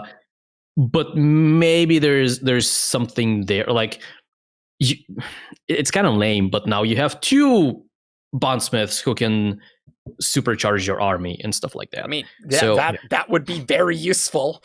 There's only one Dalinar right now. So it would be, yes, but it's not unique, right? It's not bringing anything new to the table. Sure. And so I would like it for there to be something similar to how, so the siblings' purpose and the Tower Lights and Tower Lights' purpose is to power up Urithiru. Yeah. So I would like it therefore, like Warlight, to have a similar purpose. I think it's like normalizing relations between humans and singers. Mechanical purpose, magical purpose, not cultural purpose. I mean, it's like there's lots of different purposes. Honor's purposes, maybe. You might say. Oh my god! Do not say these words in front of me. Sorry. Yeah, because it's like I don't know if I agree that how to phrase this. I think they could have made a Fabrial tower that ran just on Stormlight or just on Lifelight. I don't think there's anything specific about Tower Light that, I think that was a symbolic gesture. Fair. Mm-hmm. I will reserve my objections for the sibling episode. Yeah, write it down. That'll be a while, I think. That might be February or something. I don't know. Because the sibling was created to do that. Tower Light is just a natural interaction of honor and cultivation. It was not designed with the tower in mind. It was just a natural outgrowth of what happened. It could have been designed with the tower. Like, it's tough to say when the sibling was designed and if they were planning the tower when the sibling was being born, or that's kind of nebulous. Yeah, because in here I'm definitely separating the sibling from Tower Light. Okay, in the interest of moving things along, let's because this is something we are going to have to talk a lot about. Let's reserve that for the sibling episode and move on to sounds good. Maybe a brief mention about the hypothetical cultivation / odium light, and then move on into anti-lights. So Venli seems to attune to like a hybrid cultivation odium thing, thinking about her mom. It's like the songs Freedom. That was Freedom, like the history of her people. Very interesting. Yeah. I don't know if we could theorize what that would even be called, because how would you guess Tower Light? I mean, I guess you could guess Tower Light, but if you were only it's a hybrid between honor and cultivation, you wouldn't be like, oh yes, Tower Light. It's not gonna be that. Yeah. Of course, Tower. Yes, obviously. Cultivation and odium would be obviously hatred, and obviously growth, development. I'm getting a sense of like planning your vengeance, that kind of vibe, which is vengeance, like Batman light. So I was very excited learning about these hybrid lights because it recontextualized something else in the Cosmere for me. Oh, yeah? Harmony. Yeah. Harmony is hybrid investiture. Yep. Yeah. Maybe that's why we never saw the two different myths. Because Brandon told us about. It makes sense because like harmony is something new. Yep. Something more than just preservation and ruin. But like we know that like harmony could split back into them. Mm-hmm. Just like Tower Light can split back into Stormlight and Lifelight. I think maybe it can, but yes. Brandon has said you could split them apart. Oh, okay. I was joking earlier about the Harmony Discord thing, but I almost kind of do wonder if like there's some kind of, I don't know, a sense that you can have these two investitures with the lights, right? You have to create them by finding a harmony. And so you have two different types of investiture that you're finding a harmony and mixing them together that way. Mm-hmm. And it does kind of make me wonder if there's some kind of like the powers of harmony, ruin, and preservation, like if it says it has to kind of like hold them into a certain harmony with each other. And like if you let them like slip out of that, there's a I don't know. Well, it is. What's the opposite of harmony? Disharmony with the investiture itself. Mm-hmm. Mm-hmm. It definitely puts his name into a different perspective for me. Yep. It's interesting because like I wouldn't say any of the three shards on Roshar are opposites, because like ruin and preservation are like the most opposite of shards. Yeah. So like I wonder if that is making Sazed's job significantly harder than if he picked up any two different random shards, right? Yeah. I mean, that's a different way to think about him being paralyzed by his intent. It's just him trying to, hold these together. Hold these two in harmony at the same time and not get out of whack by doing one or the other too much. Yeah. It's not that his intent is naturally like passive. It's just that he has to expend so much effort to keep it from going out of control. Mm-hmm. Maybe. Yeah. I think this is all plausible. That's an excellent point, Ian. So let's talk a bit about Anti-Light. We talked about the creation of it earlier. We didn't really talk that it seemed pretty easy to make these Anti-Lights, honestly, and that's odd. Yeah. Like, where are we going with these Anti-Lights? I mean, like, it reminded me of, I believe there are like some comments about like converting between investitures, and Brennan says like, it's not difficult to do it. It's just you have to know the trick. Like, so it's like, it's figuring out the trick that's hard. Yeah. Yeah. I was just talking with Jess, and Jess just really doesn't want like late age Cosmere to be like, all right, well, here's a thing we need to kill. We just need the right anti-investiture, and then we kill it, and problem solved. Because like that's certainly the anti-lights, I guess, where we're going in Stormlight is, oh crap, the Spren can die, which is very new, right? And the Fused can die, and so like that's going to make the war much more serious for both of them.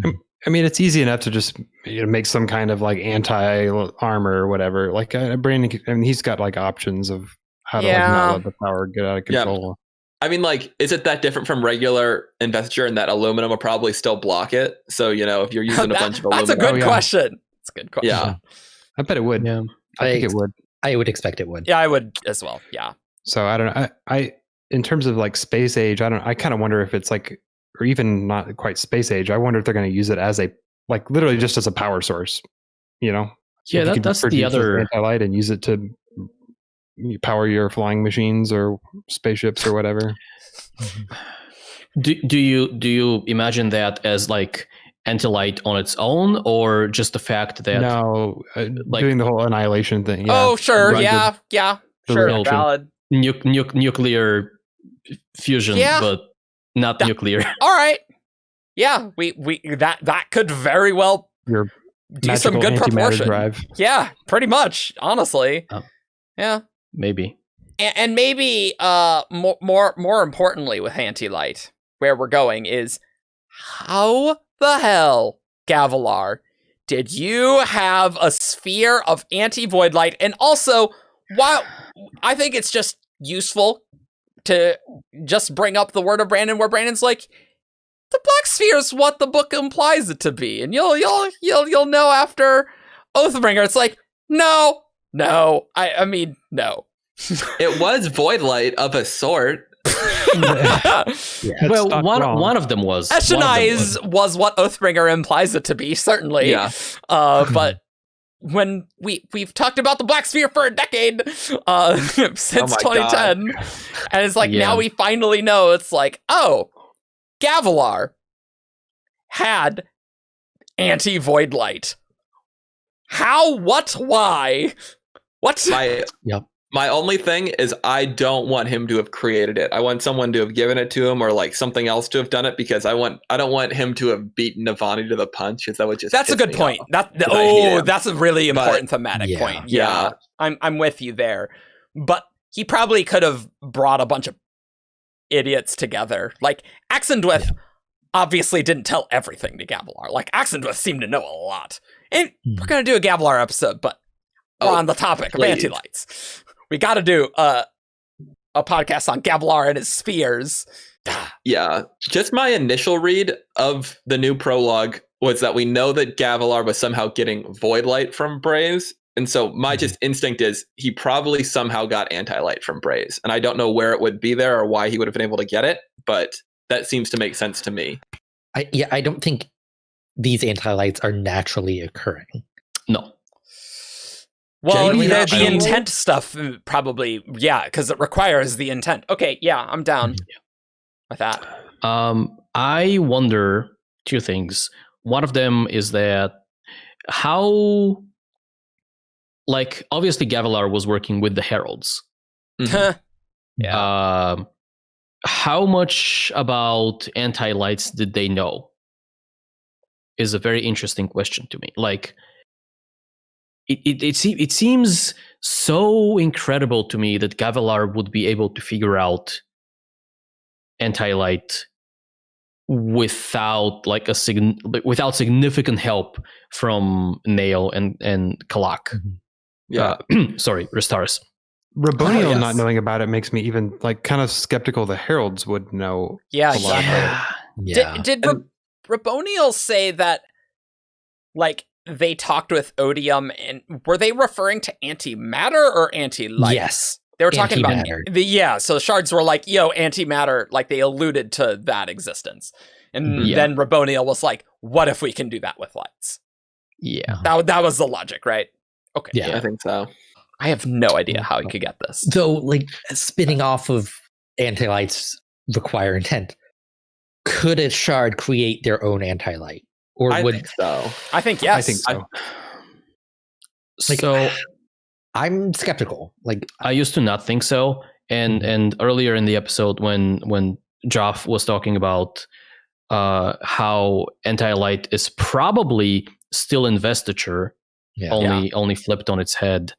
I got on board with that idea. Yeah. So I think it is still Odium's investiture or Honor's investiture. And so I think a shard can capital D decide. It's that capital D decision. Mm-hmm. Yeah, like I was just wondering if, because like they would have to like invert themselves, like it would be plausible to me that they couldn't. I see, but it also makes sense that they could. So and that's kind of like a detail to me that I guess what's in my mind when I was talking about it earlier is it's not like anti-Odium investiture, like it's anti-void light, it's Odium's investiture. It's not the investiture that's flipped, it's the light that's flipped.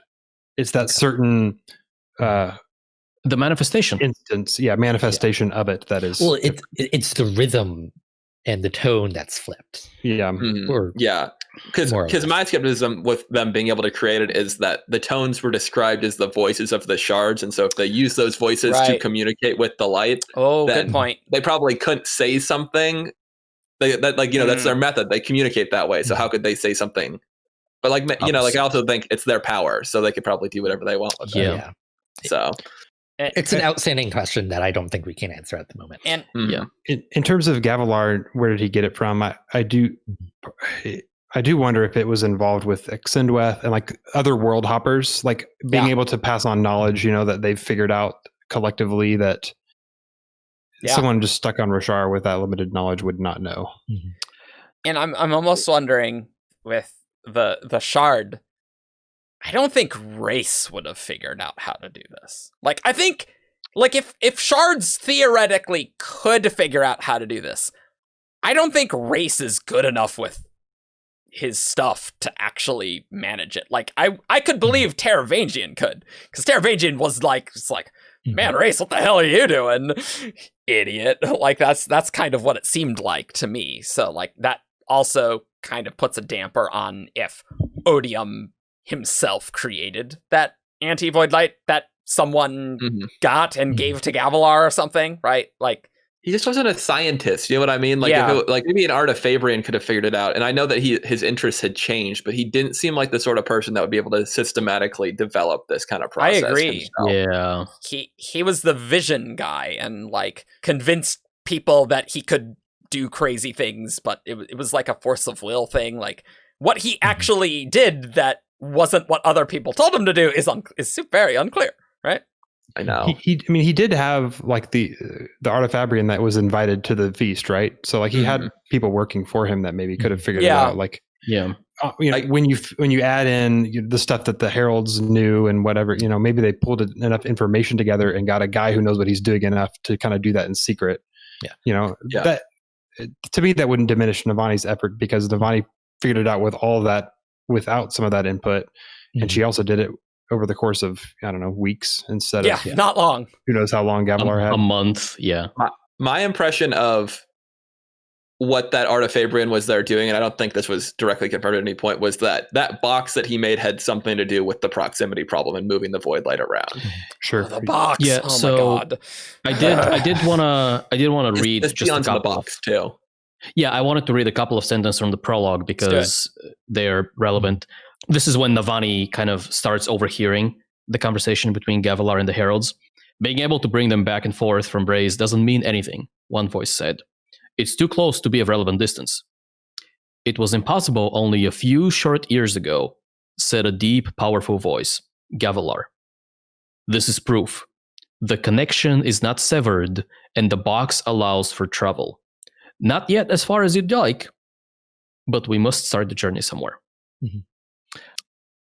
Also, the box that Sions are kept in is probably related to all of this. Probably Braze has similar. one. Yeah, probably similar design. Yeah. So is he referring to moving just like literal spheres? Yeah, that is my thought. Does that mean without a box you can't just like bring spheres from Roshar to Braze? That's almost what that says, right? Yeah. So I've asked this 3 times between us, and I still can't remember. There was a scene when Rabonio was telling Navani about those ones of the heavens, the Shanim, who flew out of the atmosphere. Oh yeah. With gems, and I don't remember what you told Navani about that. Oh, they died. I think they just ran out and died. Wasn't there something about like the gems starting to feel heavier? I think Marae said if you try to take a gem out past in Shadesmar, they would start getting heavier and heavier until you couldn't move them anymore. But I don't think the Shanayim story mentioned that. Yeah. Okay, so, but regardless, so that's a challenge when transferring investiture between worlds, right? Mm-hmm. Assuming Marae is correct. And so presumably what this box does is it doesn't sever the connection, whichever connection that is, but it still allows for travel between Braze and Roshar. So presumably what happens was somebody went to Braze, maybe with a box carrying Stormlight, and confirmed that they can take Stormlight to Braze, and then they took Voidlight from Braze and brought it back to Roshar and confirmed that they can do that with either the same box or a similar box. And obviously you can do the same thing with Sions. The weird thing with the box to me is that you can take it out of the box and nothing happens. That's what I'm confused about. But,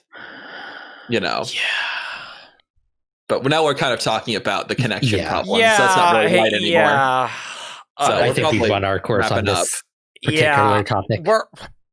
We got to do a Gavilar episode. I'm very excited for Book 5's prologue of Gavilar. That's going to be insane. Gimme. I guess Brandon needed to write all of Book 4 because he's like, well, I mean, we can't really do a Gavilar prologue until we get anti-lights, so we needed all the light stuff so that we could figure out what the hell Gavilar is doing, I guess. Sure. Yep. And it's also possible that he had life light. We're not any closer to figuring out how he got the anti-void light. Not remotely. And we're not going to be. So there are a few more topics I think we should touch on. Okay. Before wrapping up. Great. One is, so the test to make sure they can kill Radiant Spren uses anti-Stormlight against an Honor Spren. Right. The Spren most purely associated with Honor. True. Would anti-Stormlight work against all Radiant Spren? Because they are all theoretically a mixture between Honor and Cultivation. Worked on a Stone Ward Spren, as was implied by the person that Raboniel tested the anti-Stormlight on first before Fendorana. I thought Fendorana was the test. No, Raboniel took a Stone Ward from the infirmary, and they did not bring her back. Okay. And it was confirmed that, Okay. I can't imagine it's nice to the Spren, regardless of how much mixture they had. But the thing most importantly, like Cultivation Spren, the Spren most purely of Cultivation, how much of an effect would it actually have on them? Yeah, that's my only question about this. Yeah. It's a good question. It is. I mean, easy enough to make anti-cultivation light, though. So yeah, it would be annoying though if you were like, wrong light, or like it only like wounds like like the misspren that they're like, ow, that really hurt, but I'm alive. I mean, it's like that. That's like a question. Like it's like, oh, Stormlight is the be all end all. Like we can kill all Radiant Spren. Whereas like theoretically, it's more complex than that. Okay, yeah. fair. The Stoneward Spren are in the northern side of the honorary more side of the diagram, roughly breaking it down as much as you can. Assuming that is a thing. Yeah. But also, I guess a similar question is: would you be able to kill an honor spren using anti-cultivation light? That's a good question. That's a good question. Yeah, I think maybe not on specifically honor spren and specifically cultivation spren, but I mean, if you're like stabbing an ink spren with either of them, like presumably that's some weird mixture, and like, would that just make them into practically a deadeye? Not like annihilated, but like wounded in the same way that it's like, oh, the spren are dead, right? Like, or it's like Raboniel, like she like the initial stab like wasn't enough to like destroy her. Like she had lost too much. Like next time she came back, like she would be insane. So she finished me off with this void light. Oh, sure, right. I have another interesting question. What do you guys think would happen if you use the same anti-Stormlight knife and stabbed one of those honor spren that were manifested into the physical realm by Shar? Oh my god. What were they? I don't know. Were they made of regular matter? I mean, presumably. I don't know. Presumably it's investiture converting to matter. I don't know. That's another episode. Have the same effect as stabbing a human corpse. I do not want to be on that episode. No. That episode is going to be Eldritch Horror. Yeah, who knows where that plot's going? Who knows where the hell that plot's going? That's for sure. Going somewhere. But I don't know. And then to come full circle to the idea that came to me at the very beginning that I got very distracted about. Yes, right. We've learned about anti-light and anti-investiture. Do any of you remember the words of Brandon about a force that opposes Adenausium, an anti-Adenausium, so to speak? Oh shit! This is my. This is one of my favorite things, in fact, Ian.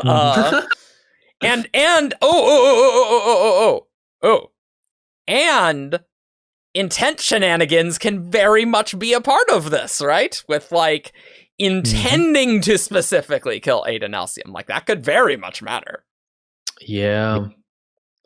There's definitely a forum post of me from some point back, like, vehemently arguing against the concept of anti-investiture. I believe we've you, me, and Ian have discussed this at length, and I think you guys persuaded me that it's like, well, an opposing force it could just be that group of people. It doesn't actually have to be a magical force.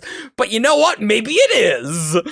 Well, it's like anti-Adenalcium investiture, like, is still Adenalcium. Like, it's just like anti-Void Light. So it's not a separate anti-Adenalcium. Okay, you're fair, but still, you guys were trying to say it's like it could just be a group and not like a different 100%. Yeah, so screw That's you. what I thought. And I was mostly mad at people calling aluminum anti-investiture at the time, but yeah. Well, yeah, clearly aluminum's not anti-investiture. We developed that in this book. That's totally different. But how would they get so much like anti-Adenalcium investiture to like actually wound God? Like, don't think that they killed Adenalcium. Like, I think Adenalcium like allowed what happened to happen. I mean, I guess if you like hit its vessel, a mixture between anti-Adenalcium light, all light, mega light, aluminum, dragon, mix them together. You can kill it. No. We should call it Omega Light because it's all of them. Boom. And there you go. End. Nice. Well, I think that's a topic for another show, and now I need to go relook at those words of Brandon, and maybe I need to make a video about that sometime. And just be like, Kerr, you guys convinced me otherwise, but now it could be, though. Yeah. I asked like 3 of these words of Brandon to Brandon directly, so this is very near and dear to my heart personally. And one thing I also love is the connection between light and deityhood in the Cosmere. Because, like, Judeo-Christian tradition, the Book of Genesis, the first thing God creates is light. At first there was darkness, and then God said, "Let there be light." Yep. Now we've got a bunch of light.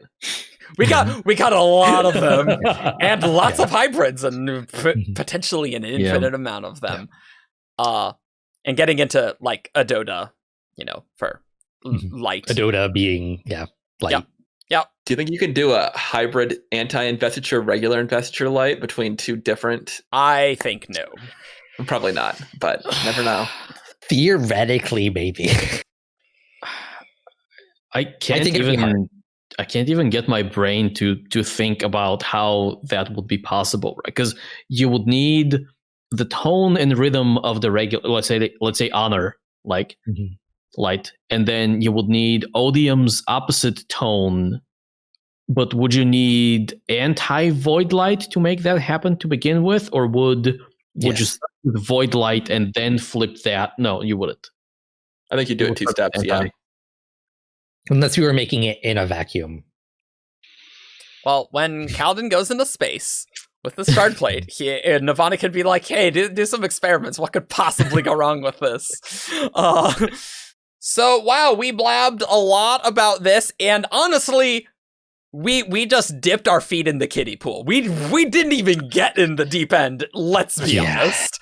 That's the sad thing about this. On our 2.5 hour recording, it's probably shorter for you. The edited version.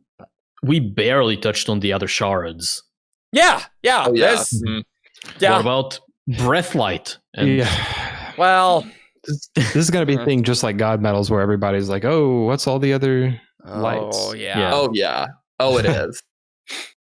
But I mean, it is fun to speculate about these things. It is. Even though at the end of the day, it's whatever name Brandon decides sounds. Oh yeah, it's just like, what are all the alloys of Atium? Will we ever get them? Ever? Probably not. No, we will never get them. They're just purely theoretical. He can't do every combination ever, unfortunately. But the Twinborn names aren't coming. All 264 of them. 256, whatever they are. I'm not a mathematician, Eric. It's 16 times 16. It's not that hard. I didn't learn my 16 time tables, unfortunately. But it's funny. It's funny because I think of it as 2 to the 8th. Yeah, right, exactly. Well, yeah, right. Yeah. It is exactly that, because it's just powers of 2. Like 1024. All powers of 2. But there's the triples too, right? That's it. But yeah, right, yeah. Well, let's just call it here. There's a lot to talk about. We'll do some more episodes sometime. Follow us on 17shard.com for all your news, discussion, many theories on lights and anti-lights that you more than you could ever want, I think, really. Mm-hmm. You could join us on Discord too, where presumably they have been going wild for ever since the book came out about this in our mechanics channel. Can't wait. Oh boy. We're recording this week 1, so we don't really. I don't know what's going on, but you will, and this is coming out December, I think. I don't know, sometime. We're just really excited to talk about all of these. We're really excited. That's true.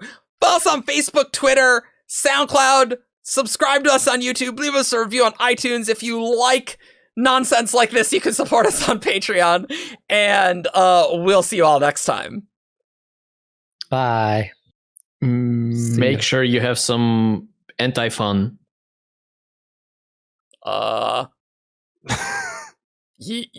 Sure.